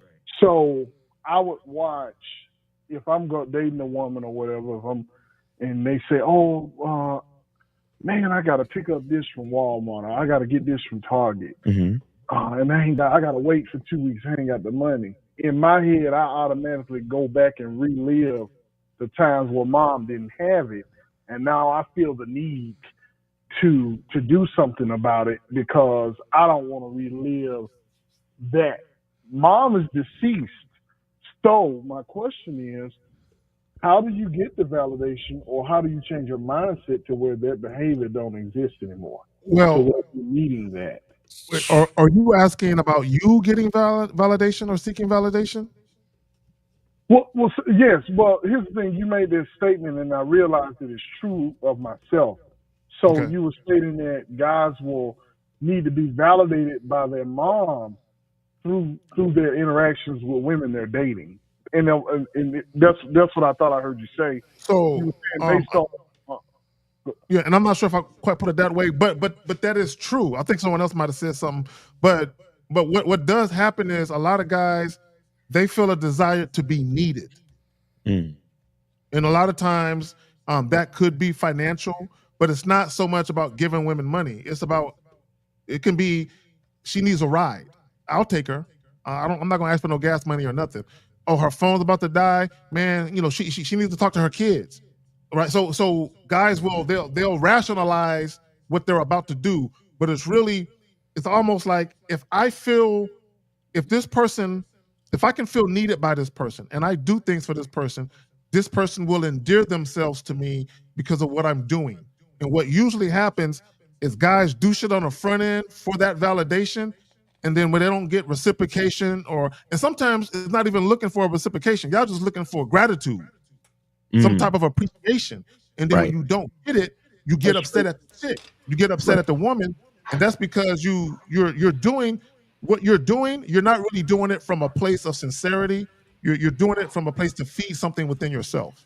So it's really ego. So I'm living through my ego. It's deeper than just ego. It's deeper than just ego. It's a feeling for acceptance. Maybe with your mom, and I'm not talking about you in specifically. Maybe with your mom, you always felt like you're speaking specific to me. But okay, cool. But you probably felt like nobody was ever there for her. No one really had her back. So it's my job to do it. And then maybe when you see other women, it's not even a conscious thought. It's because you've been doing it for so long and you've conditioned yourself to look at it a certain way. When you see other women in need, I got to help her. You see what I'm saying? Yep. Yeah. But then it's not about her. You're basically using her in the situation to give yourself a drug, so to speak, to feel better. Right. Shit. My question for the caller is, what type of feeling do you get when you do these things? It's like, man, this is going to be a fucked up answer, but I feel like, oh man, I feel great. Like, get that. Like, you feel like a hero. Like a sense of completion. You know what I'm saying? Like, okay, man, I did that. Man, that was great. Man, now I can move on. Knowing that. I'm gonna show you what you feel like. But go ahead, keep talking. Like I'm no longer worried. Like it's almost like I'm taking on somebody else's worry. Right. Like if they say, man, I need this done. And it's like, damn, man, why they had to say it to me? Because they know, well, I'm going to say it like what Miles has said before about me, because I've called several times. You become a mark to them. And I realize I've become a mark because people, or women in general, and some people too, can sense that they know, hey, Stefan's going to take care of it because all we got to do is tell him an issue and he's going to do it. And dude, first of all, this show is off the chain, man. Like, I'm so serious. This has been a groundbreaking show. That's why I couldn't really call in at first, because I was soaking up so much of the game. Right. But I've noticed that about myself. It's like, wait a minute. What is it about me? And it's not really them. It's who I'm presenting. Right. That I'm trying to validate my ego through something that I watched my mom go through. And I'm going to tell you, Mr. Justin alluded to this about maybe a month ago when I called in. And he said, it seems like mom issues. And so when I hear mom issues, y'all, I always think of the bad, like I hate my mom. And it's not that. I'm learning now that the mom issues are also maybe what you would have thought you would have wanted her to be. You know what I mean? Right. I don't know. No, these are very insightful conversations. Yep. And real quick, a lot of times what guys find themselves doing, you find yourself trying to be the man you thought your mama deserved for every woman you meet. Oof. God damn. Oof. Yeah. That's you what can't, and you can't be that. And guess what? And now I'm having dad issues based on that. Because and me and dad are cool. We kind of working stuff out, man. But I'm always thinking about what he didn't do growing up. And so every time we chilling or something, or we on the phone chopping it up, I get that nostalgia of what I thought my childhood should have been. Right. Hey, caller. Damn, this. Yes, sir. Let me say this, because you have to figure out certain things. Because how old are you again? I think you said 31, right? 31. Yes, sir. I'm a big component of, once I know the reason why I do something, once I can pinpoint it, then that's the start of me changing it. Right? Because you have to be aware of it. And then once you become aware as a grown individual, you can make steps to change it. I always consider myself a nice guy. You know, I had 2 beautiful parents. I went through some stuff. You know, we weren't the richest, went through all this other stuff, but you know, my parents tried, but they couldn't get along with each other. I ain't never been my mom's husband, and you know, I don't know what type of wife she is. Just like, you know, I don't know what type of husband my pops is. I just know what type of father and mother they were. Right. So when you come from that perspective, you have to understand that, number one, you can't be or never could be what your mother would want as a mate, because you were a son. Oedipus complex, motherfucker. Yeah. Right. So you always have to say that to yourself. Right. Yeah, and then on top of that, I am still a nice guy. I'm a nice guy. Right. But then I had to change that. And it came from LL Cool J. I like the way he said it. He said, I'm not a nice guy. I'm a good guy. And that's a big difference. One of the things that you have to decipher from is, I can't give this person to everybody. This person is for those who deserve it. Right. And they don't just deserve it because they know you. How do you remain consistent? How do you remain consistent in your behavior if I'm giving out portions of myself to people? If that makes sense. Like if I'm not opening up the layers of. Can I say it simply and you understand what I say? What I will say simply is, don't do that. Don't give it to everybody. Self-respect. You have to say, hey, everybody doesn't deserve this great guy like me. Do you really believe every woman you meet deserves the greatest guy that you got? So that's what you mean. I don't believe that. And now I see what y'all mean by valuing yourself. Because it's almost like I'm giving everybody I want the Rolls Royce, knowing that they don't even deserve a ticket to the bus. You know what I'm saying? Like I'm giving them everything oh, as soon as I meet them, oh, I need XYZ. And then they turn around and like you said, the minute they come across as ungrateful, or they come across as, you know, they're not giving me the response I'm looking for. Now I'm ready to cut them off. So I'm inconsistent. Then it's not a place of sincerity. I had it worse than you, because I would tell myself, I don't want nobody to change the type of man that I am, because I decided what type of man I was.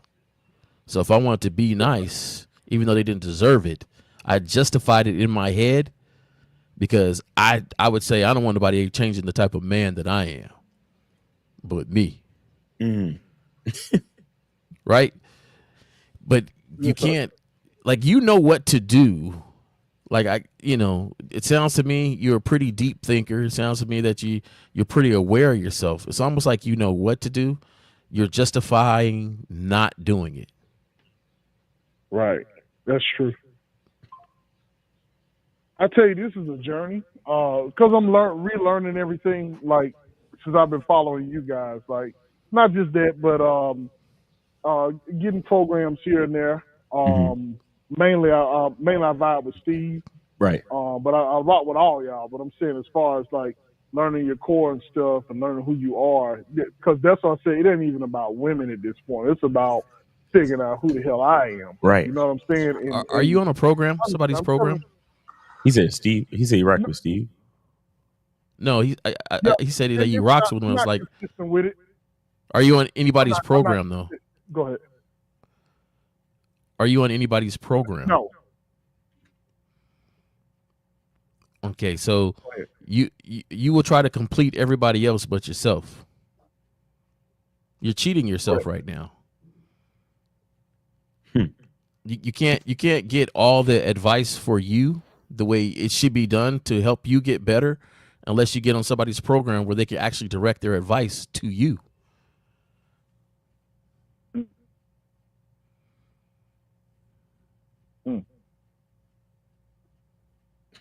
So the main investments need to be in myself, as opposed to, you know,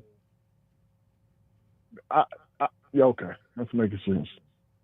No, because you're hearing tidbits from different shows and you're applying it to yourself. So you're doing the work. The only thing is you're not getting all the tidbits you need to do the work specifically for you. And let me add this, caller. And if you're on somebody's program, that will happen. Okay, let me add this, caller. See, the best way to invest in a woman is to invest in yourself. Oh. Okay. Far too many guys, and I heard that somewhere before. Somebody said it. I don't know. One of my niggas said it. I don't know. I didn't come up with that. It sounds good to the motherfucker, but I'm not the one who. But real quick. So the best way to invest in a woman is, but it's true though. It's facts. And here's the thing. The problem with the average guy is so busy trying to give a woman what she wants instead of what she needs. Mm-hmm. Okay? A woman needs structure. Okay, a woman needs order. A woman needs consistency. She needs leadership. That's what she needs. She don't need multiple dates. She don't need trips when you just met her. She don't need all that shit. You know what I'm saying? So, or she don't need a listening ear for her problems and you just met her last week. She's not even in a position to be talking to you about all that type of shit. Like, she hasn't earned that type of. Let me just say this real quick. When you guys are dealing with women, don't open up your life and just let women in and just give them all types of access. No. They got to earn that shit. And I've said this before, and you're never going to hear women talk about this publicly on any one of these platforms. Women understand, for them, the importance of non-sexual attention, affection, intimacy. That's the shit that makes relationships go. Sex is important, but that non-sexual shit, that's very, very important. But y'all give women that out the gate. Like, you just give that to them. And it's like, no. You know what I'm saying? You gotta, and it's not about holding it hostage. It's about, one, some of the women you meet aren't even worthy of that kind of energy.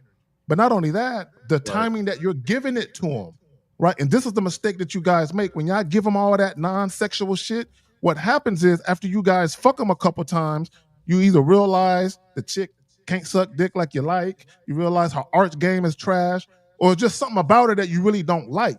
So what you start to do is pull back. You don't want to talk to her on the phone as much. You don't want to see her as much. Now when you go over, you just want to hit it and dip. And she ain't gonna let you do that because you ain't never did it like that. But you want to switch up, and this is where women be getting at y'all, because in their minds you're changing. No, you're not changing. You was never that dude. You're just being inconsistent. Right. I got it. And that's when they tell you, "Oh, you treat me like a piece of meat." So exactly, because you're switching up. Okay, because I'm inconsistent. I'll turn around and be on the phone with them for an hour and a half, and even put plans on hold that I'm trying to do. And yeah, oh man, hour and a half. And then the next minute, you want to talk for 5 minutes. She's like, "No, where's my hour?" Mm. And that's a mistake. Right. So if you meet, hold on, real quick, caller, real quick. Let me just say this. I know some of you guys do this. When y'all meet chicks and y'all be calling them on y'all 15-minute breaks and shit, and you get them used to that shit, and then you stop doing that shit, it's a problem for them. Y'all got it.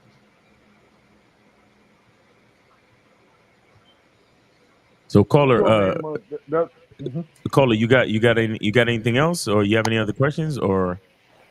No, sir, man. Salute to the game. I'm gonna jump back in the chat, man. All right, Appreciate y'all. Thank you. Appreciate you, man. Great call, man. Go get on Steve's program or something. Don't cheat yourself no more.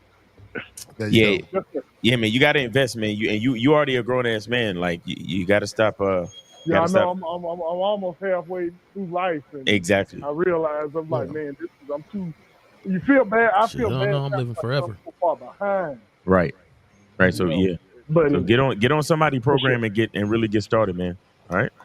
Yes, sir. All right. Appreciate you, brother. Thanks for the call. Appreciate you. All right. We good? We good on calls? Yeah, we're good on calls for now. Guys, go ahead and call in 844-672-7300. 844-672-7300. Go ahead and call in. So let me say this real quick. All right, go ahead. Just real quick, Zach. Let me say this real quick. Fellas, stop. I love the fact there's a lot of people that watch the shows, but don't watch it trying to steal tidbits of advice to try to apply to yourself when you can get the full advice for yourself. Right. And I don't even have a program for you to invest in. So this ain't got nothing to do with money. This is just actually spending time and getting the time to really work for you to be better for you. And once you realize how much it helps you and not dealing with women, just personally, that's going to be a life-lasting change for yourself. When those eyes open up and you go, oh man, I've been doing that all wrong. Okay, now I know what's up. Now I know what I need to do. Now I know how I need to live. That's refreshing, and it's a lot. It's a de-stressing. It's refreshing. I don't hear. There's not one time that I speak to any one of these people and I hear anything about them being down about anything. Oh hell no. Oh hell right. No. So my life, some people, let me tell you something. Some people they're down about everything, or they have the excuse, I haven't had my coffee this morning. I ain't done this yet. I ain't done that. I go to work. People say, how you doing? Hey man, I woke up breathing today. It was a good start. After that, it's all about me. Wow, that's a really way to put it. Like, no, it's not. It's just about waking up. Like, we all woke up. But not only that, but I control the controllables and I let God handle the rest. Bro, I don't sweat what I can't control. Like, I'm not even gonna worry about that shit. Like if somebody do some shit and I can't control what's going on with it, I just shrug my shoulders and keep it pushing. Like people be letting shit stress them out. And my thing is, life is too goddamn short to be mad all the goddamn time. Life is too goddamn short to be worried and overthinking shit. Nah, bro, just handle your business. If you handle your business, you'll have peace of mind. Just handle your fucking business. But we got this question. Let me get to this motherfucker quick. So he says, is it a way to get my relationship? No. Back on track. If I started off inconsistent when I didn't know the game, now I know what to do, but she is not adhering to my leadership. I think I just need to leave. Yes. Let me tell you guys something. And I've been saying this. And this is just the truth of the matter. And this is the reality. When you guys are currently dating women, or in a relationship with a woman and you're having inconsistencies and you start listening to us, if you're actually learning shit, in most cases, you really can't apply it to the old chick. It's for the new chicks. It's for the new women. It's for the new you, because you're changing your perspective, how you think. You're changing your mentality, but the woman is not gonna allow that new person to live in the same house as her. The old you. Like, this is another reason why you shouldn't be fucking with exes, because if you mature and grow and evolve, they'll never appreciate the new you. They will always look at you as the old you. Even in relationships, when you're trying to teach her shit, subconsciously she's like, it's too late. It's too late to implement that masculine leadership. I'm used to this shit. What was that thing that happened on like the red carpet? Was it like Michael B. Jordan? And he got interviewed or questioned by this girl who knew him back in high school. Yeah. And she always knew him as a chump. Right. And she still saw him as a chump, regardless of his looks, his status, his fame, his money. In her eyes, he was still that little chump from high school. Exactly. And it's hard for people to, because it's embedded in their mind as to who you are. So just because you look different, yeah, they can say, yeah, he or she looks better, but you still that motherfucker though, to me. Right. I would say that if it's a long-term relationship, like you're married, you know what I'm saying? There's a commitment involved in there. Not just like, oh, we've been together for a long time, but I'm saying like you're married. You absolutely can change things around, okay? But it takes consistency. It takes a lot of fucking hard work on yourself and learning a lot of skills of like how to see and how to actually start engaging her core, which is going to change her perception of you and how she behaves. And this all takes a lot of time. It takes focused effort, but it can be done. Yes, that's what I'm saying. Like this, exactly. Like this sort of thing, this question cannot be handled like over watching some videos. Like this takes focused, dedicated coaching, and it will probably take 6 months to a year to get to get everything on track. Because it's just not you. It's you, it's her, and it's the relationship. Right. And I would just say that there's probably a little bit of a lie here, because you said like when I didn't know the game, so that implies that now you do. But if you did, you wouldn't be asking this question in the first place. So there's that. Right. I'm glad you said that, Justin, because I agree this can be fixable, but it would take so long. It would take so long and some consistent coaching and consistency in that person. And I would say a whole year just for her to believe that the new person is you. That's how long it would take before you can even really work on her understanding how to be next to that new person. Well, it's not going to work for him, and the reason why it's not going to work for him because of what he said. When I didn't know the game, you still don't, because this is what guys try and do. And I never forget. Shout out to Steve the Dean. Shout out to Steve. A few years back, before we even started doing the real game no theory shit, it was probably maybe a year or two before that. He was doing a live stream and a guy called in, and he told the guy, "Go tell that woman how you're running the show and how things are going to be this way or that way now." And on the phone, live on air, the guy went to go tell his chick, and she cursed his ass out and told him, "Hey, who the fuck you think you talking to? Get the fuck out. I don't know what you think this is." Don't go there. Right? She went the fuck off, right? And so I said all that to say this. Even in that situation, you would need coaching where you would have to implement a steady diet of the new you, but you just can't 24 hours later say, "Bitch, a new sheriff in town. You're gonna suck my dick on command now." Like no chick is gonna listen to you. No, just because I take like a handcrafted, folded 800 times handmade samurai sword and put it in your hand doesn't make you into a fucking samurai. Exactly. And just because you swing it a couple of times, and think you're fucking cool, that does not make you a samurai. You need training, like internal and external. Yes, because it's a mentality thing. Like you guys, you think you can say a couple of things. Oh, now I'm a checker all the time now. But there's no consistency in your checking because there's no consequences. And this let me say this about that. And I call a lot of you guys are toothless German shepherds, meaning you just. But let me tell you something. Okay, when I was a kid, this is one thing I learned about my parents, especially my mom. This is one thing that I learned. She's just gonna yell for a long time. It's gonna be like a threatening posture. Give it about 30 minutes, she'll get back to normal. Right? So subconsciously, I would still act up and do shit because she's just gonna yell for a minute. And I always knew where the line, because if I crossed that line, then it wasn't gonna be on yelling, it was gonna be some other shit. Right? But I always knew I can do it, some mischievous shit and get caught, and she's just gonna yell for a minute. And that's learned behavior through the inconsistencies of her, right? With the threatening, oh, I'm gonna do this, but then she doesn't, she just talks a lot, right? So what happens with you guys, you do the same thing with women, right? Where you say a lot of shit, but she know you ain't going nowhere. And how she knows? Because you never left her. You never left you. She's been right there. Hey, this ain't gonna work, girl. If you keep talking to me like that, a year later, she's still there. Girl, this ain't gonna work if you keep talking to me like that. A year later, she's still there. You have to be willing to get rid of chicks so you can understand the power of the new you.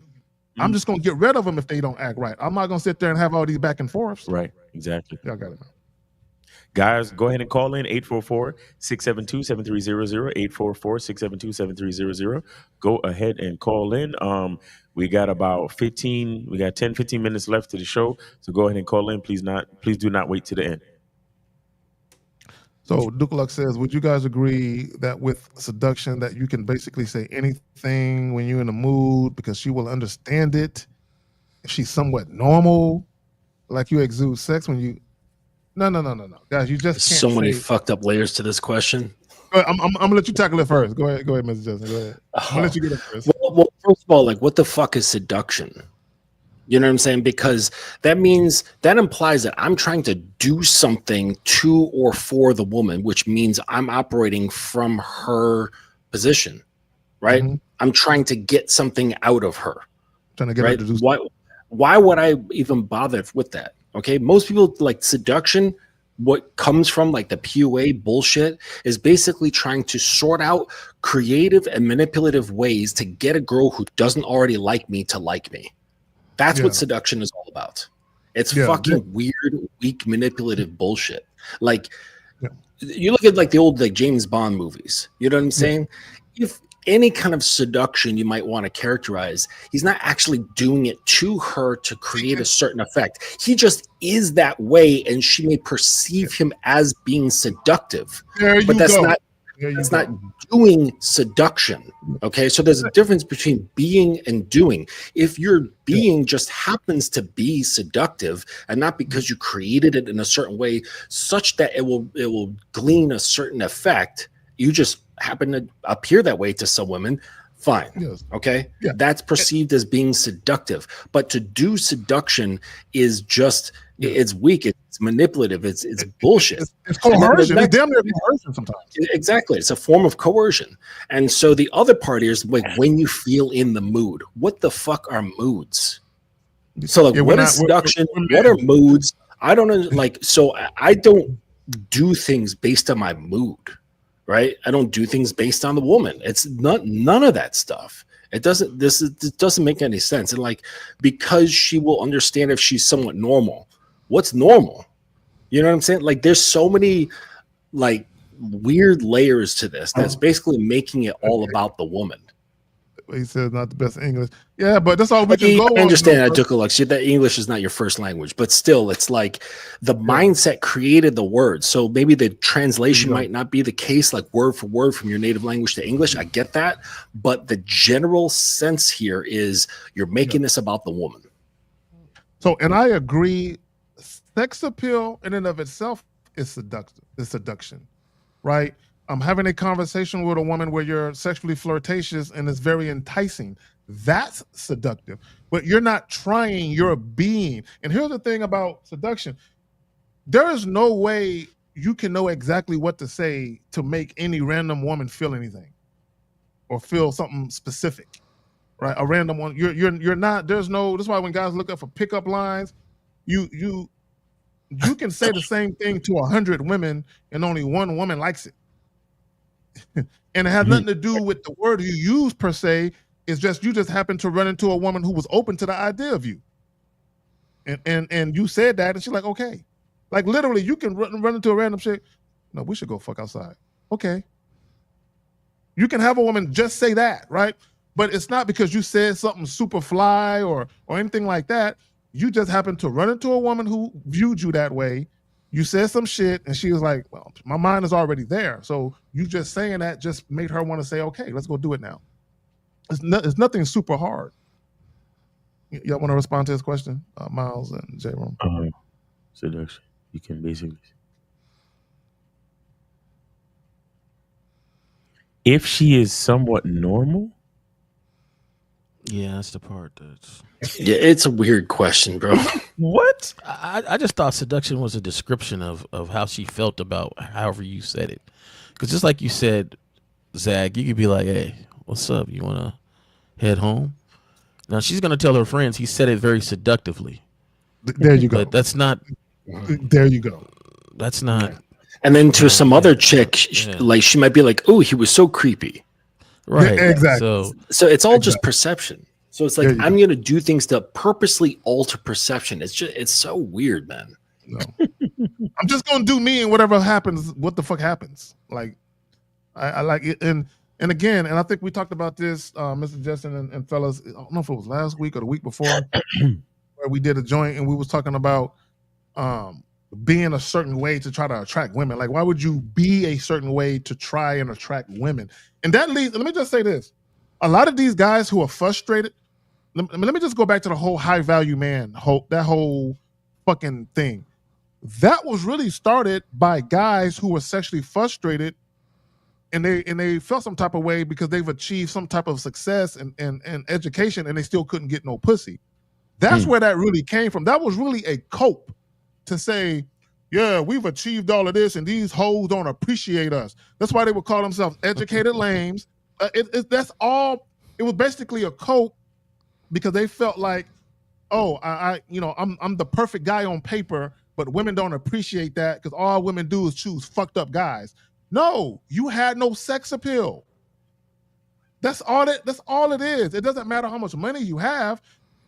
If you don't have any sex appeal, if women don't view you in a sexual way, if they don't want your dick, you're going to struggle.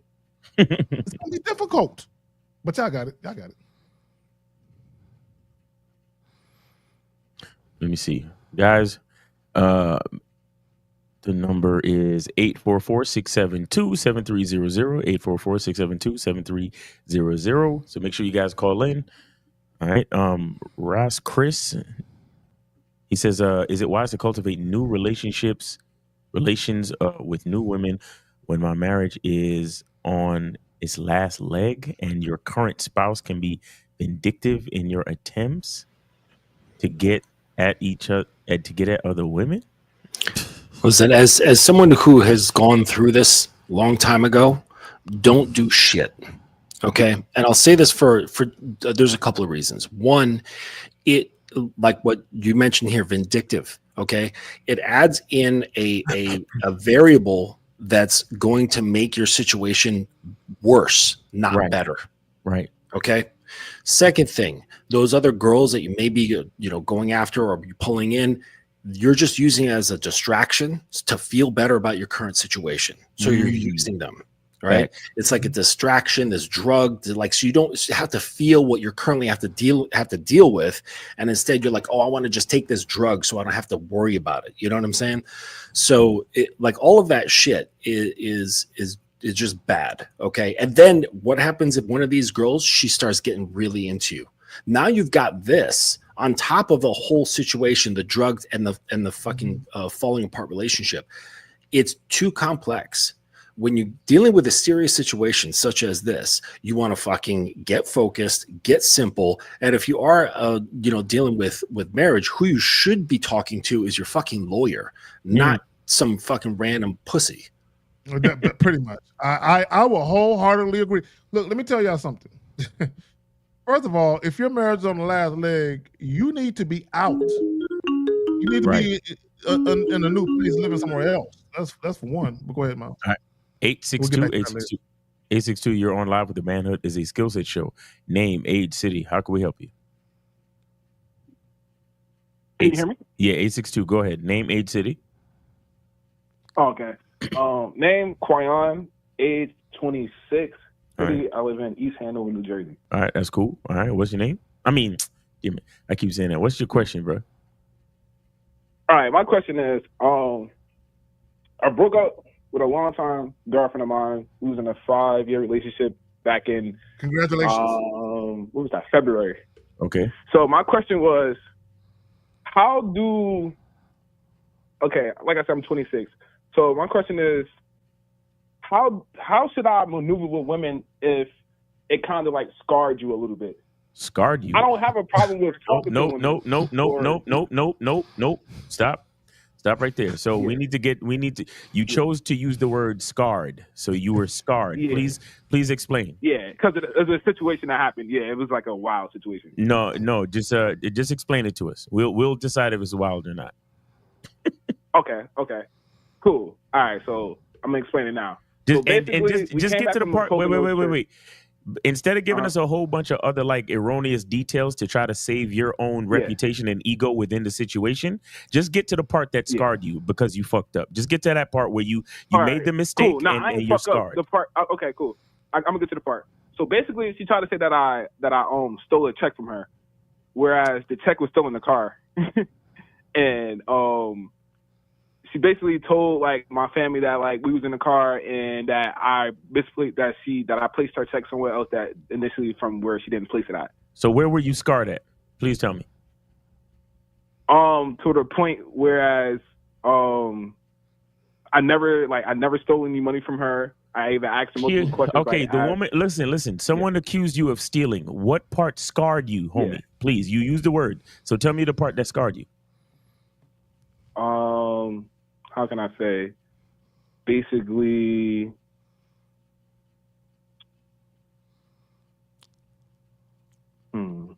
Caller, let me ask you a question. So you feel hurt, but you don't know why you felt hurt. Yeah. So caller, you felt betrayed. Like, how dare you accuse me of there this? we go. There we go. Yeah, there we go. You hit it right in the nose. Okay, but you shouldn't feel scarred. Like that shouldn't impact how you view other women. It should have no impact. Like you're caller. As fucked up as it was for her to accuse you of something, you're nobody's victim. When you said scarred, you sound like a victim. You're not a victim. Gotcha. You ran into it was fucked up, and she accused me of that. I'm breaking up with her right away. Did you break up with her right away? Or did you hold on to the relationship a little while longer? Oh, absolutely. Wait, I need to know this, caller. How long from the time you had sex to the time you made it your girlfriend? In how long? From the first time you had sex, to the first time you gave her the title girlfriend. Oh, literally, probably I say a week or two. Okay, that's one of your problems right there, bro. That's one of your problems right there, because wait. No, I got listen.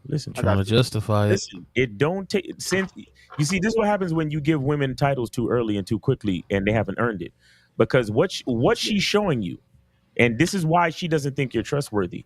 She's saying to you, if I can become your girlfriend in a week and a half, that means you take no. Before I got in a relationship with her, I knew her for about a good year and a half. Nope. No. Doesn't count. Knowing her doesn't count. Knowing her doesn't mean knowing her, caller. Knowing her doesn't mean you're vetting her for a relationship. Okay.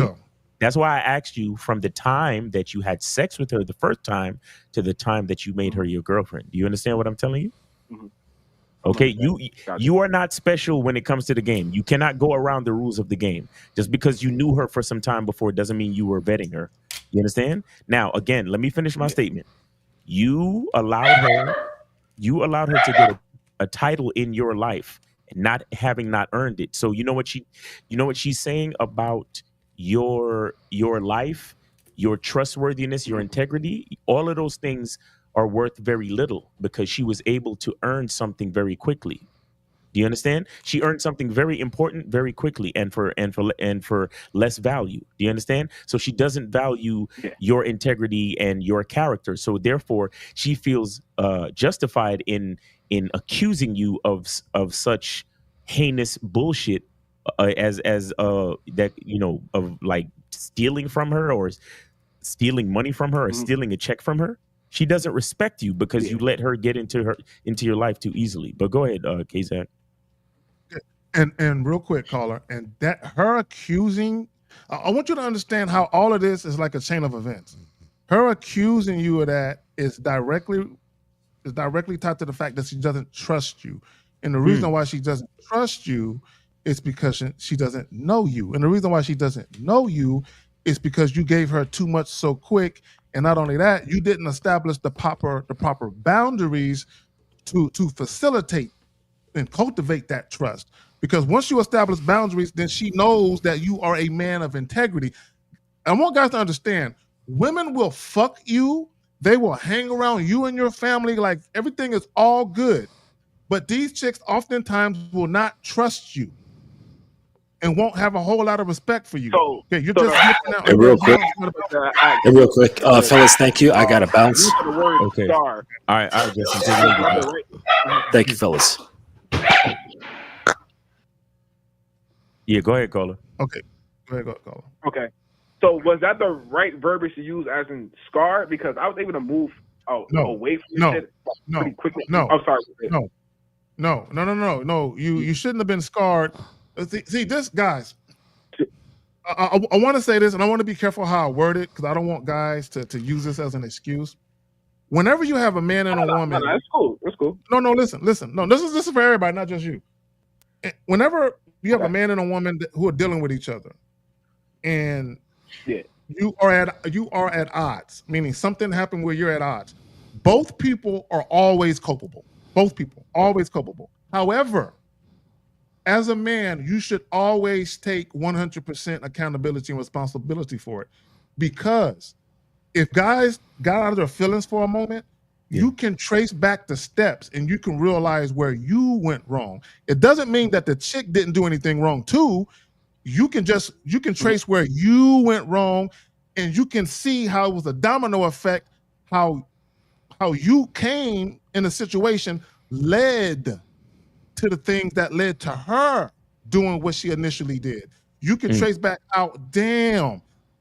Caller, and I had to learn this. When one of my relationships ended, and I was mad for about a month, and it hit me like a ton of bricks. This is your fucking fault. I had to say that to myself. This is your fucking fault. Yeah. And then I went back and I traced back, and I said, this is your fucking fault. And I went, you did this, and I went through the years, and I said, this is all you. It could have been prevented from this happening. And as a man, most guys don't do that. But go ahead. Every relationship that I've ended or was ended was my fault. Kind of breaking up a little bit, fellas. Yeah. Go ahead. For the simple fact that I should have ended it earlier.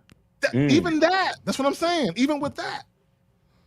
Yeah, it was signs that I should have ended it early. I'm not even gonna lie to you. Okay, there you go. So boom. How many people do you know, or how many people do you believe right now are in relationships and marriages that should have ended fucking months or years ago, and they're still going through them shit? Shouldn't even started. Some of them shouldn't even started. Some of them never even should have fucked each other. I gotta ask the caller a question though, man. Let me ask you a question real quick. Did you take her check? Hell no, bro. I don't need to take my I just had to ask. Because sometimes we get upset that somebody is asking us we get upset that they're accusing us of something that we did. We got caught doing it. Yeah. So like basically like what you said when you said, I think you said something previous before, like it should have ended earlier. It was red flags around not just picking up a check. Whereas when she'd get drunk or some shit and go out with friends, and she'd be like, when I pick her up and she'd be drunk as hell, she'd be like, oh, you just want me for my money type shit. So it was like red flags. Right there. Let me ask you a question. Have you ever asked her for money? Yeah. You asked her for money? No. You never asked her for money. So what did y'all discuss about money? Did she know that? Was it a thing where she made more than you and she knew it? So basically, basically where I went wrong at, I think in the early on in a relationship was that she comes from a Caribbean background. So with them being from Haiti, they dad, when they come to America, she was always being taken care of. So when it was time for us to move out on our own type shit, because it was like a crazy dynamic between her family with her relationship with her family to the point she wanted to leave her household to come live with me type shit. So it's like once we really got established on our own, it was like, okay, we're gonna go 50-50 on the rent and I'm gonna cover everything else. Right. So I guess as time went along, she wasn't so how can I say, financially, she worked a good job, but as far as saving money, she wasn't good at. Okay, stop right there. Stop. You weren't good at. Let's back up. Cool. I'm glad you said that because, caller, I went through a situation where I had an ex. She made great money, but she was horrible with money. I'm gonna tell you. I saw evidence of it, but I moved in with this bitch. Well, I didn't move in with her. We got a house, but I got a house with this bitch. I got a newly built house with this bitch anyway. Saw it anyway, right? Yeah. After that, still saw evidence that she wasn't good with money. Married the bitch anyway. So you see how I saw shit and I still did it. Now, luckily, her being bad with money, I was able to get that under control. But you saw it before you moved in with her, right? Did you see it before? Yeah. And you moved in with her anyway. Maybe I really realized it probably like a good probably 8-12 months before. No, see, this is what you do, and this is what most guys do, and we're all guilty of this when we're younger, right? But you should really stop doing this as you get older. What most people do, this is what most men and women do this all the time. There'll be red flags every fucking where, but because the good outweighs the bad, you'll be like, I'm gonna move forward with it. There should be no bad. Walls. There should be no bad. It not even the good outweighs the bad. The pussy outweighs everything. Yeah, it'd be them velvet walls. That, It ain't good because nigga ain't even paying attention to the good. There you go. He's just paying attention to the fucking pussy, and the bad shit is all in his face, and he's like, "Oh well, it'll be all right." But this is the crazy part too, though, man. Leadership matters. So if she's not good with money, but I am great with money, then the leadership will have us being great with money. Right. So and I felt as though and if you didn't want to do that leadership, then you already knew this relationship wasn't the one. She didn't earn it. She didn't earn a lot of stuff when it came to you. So there was no need for you to teach her anything because she didn't earn it.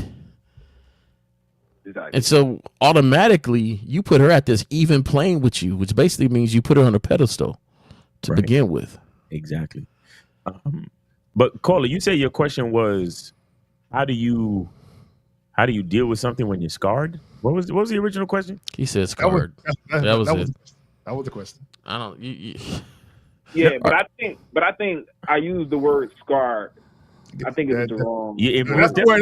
That's how you felt. That's the word you chose. Yeah. But here's what I want to show you. Here's the real answer to your question. The real answer to your question is, and your language exposed that you were trying to play the victim. Okay. Yeah, she probably accused you of something that you would never do, and that's below your standard of character. But let us understand something. And guys, I keep telling y'all, go to shoplucario.com and get Lucario's program, How to Master the Vetting Process. This motherfucker had sex with the chick and then made this female his girlfriend in a week and a fucking half. Then he won velvet walls flags and still moved in with her anyway. So, brother, the whole thing with this is, we've been saying basically the entire show, a man has to take full accountability for everything.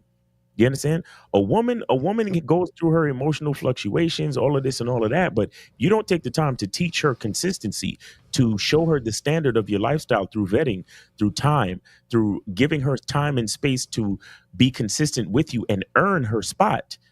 This is what's going to happen. So I want you to understand that what you went through as far as her blaming you for stealing her check, that is the milk that spilled. You understand? But the problem is you put the milk in a paper fucking cup on a windy day in the first place. You asking about the milk when we should have been talking about using a glass with a heavy base and putting it in a closed room in the middle of the table with napkins all around it. You get what I'm saying? Yeah. And that's what you didn't do. There you go. A couple of things. Colin, how old are you, brother? 26. How old are you? 26. 26. Okay, real quick. A couple of things. One of the biggest red flags was why she wanted to move out. That was the fact that she had issues with her family. So she had an agenda. So her agenda wasn't, oh, let's move out so we can make a life together. I love the idea of waking up to you and being with you. She was right. Yeah, exactly. So Good you see point, that Zach. her reasoning for doing it is her level of investment in it. Meaning, if she was doing it because she really wanted to be with you, and I just want to be with you. I want to go to sleep in your arms every day. Her paying the bills there, she would have been more likely to be invested in doing that because that thing she wanted so bad.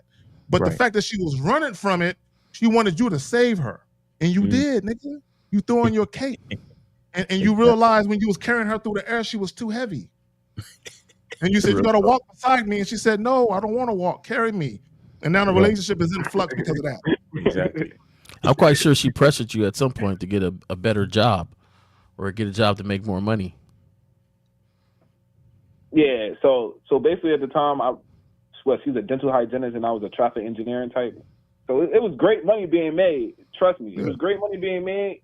But at the same time, I felt as though like she tried to play keep up. Oh, you know what? And that really was her I downfall. want to make a point. Yeah. I want to make a quick point. Guys, start pulling credit reports. Make these chicks show you their credit report. Look. Before me and my ex-wife got married, I looked at the STD test because the condom was coming off. We were talking about having kids. Condom about to come off. I got to see what it do. You know what I'm saying? STD test, right? And the credit report. I said I got to pull that, right? I got to see what you owe.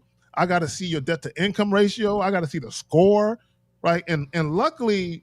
And I learned this from my other relationships. Luckily, you know, my last situation, my ex-wife, she was actually, her credit score was important to her, like her good name and saving money and all of that. So I didn't have a chick that was on that just spend money frivolously. Like shit mattered to her. So for me to institute my situation and making sure I was watching the money, that was a very easy situation to navigate. But y'all got it. Y'all got any more points for the caller? Because you know, about that time. I don't think you got it. So caller, do you understand? Did we answer your question?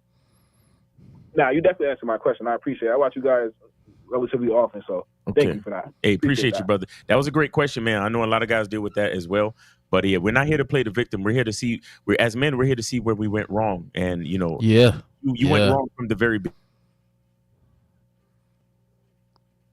No, I'm agreeing with Otter. You know, when you talk about women's, you know, debt to ratio, them loan payments, them school loans and stuff. I am not your retirement plan. So like, you know, look, this is it. Hey, watch out for them chicks. Yeah, go ahead. No, I think you made a good point on if you do live with a woman, how you come together matters. Yes, I once lived with a young lady that was basically she moved out of her parents' house. This is how young we were, and she never told her parents that she was living with me, that we were living together. So she lied, and that never sat well with me. It bothered me, you know. It never sat well, and of course, this relationship ended in demise. But you know, here you are lying it in.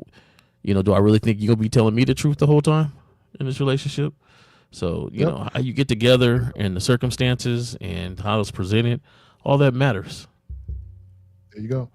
And on that note, we're about to call it a day. Miles had to bounce. Shout out to Miles. Shout out to Mr. Justin. Shout out to J. Roman. Shout out to everybody in the chat. Shout out to everyone who called in. Also, shout out to everyone who super chatted, everyone who asked questions. Hey, we couldn't get to all y'all questions. Don't take it personal, right? Tomorrow, Real Game No Theory, 11 o'clock Central Standard Time, 12 o'clock noon Eastern. Come fuck with us. Inconsistency kills attraction with women. Guys, all we're trying to do is help you have favorable results when it comes to dealing with women. That's all we're trying to do, right? And how you conduct yourself from the very first time you meet women, you should be setting a standard for how things are going to be, not only for yourself, but also for the woman.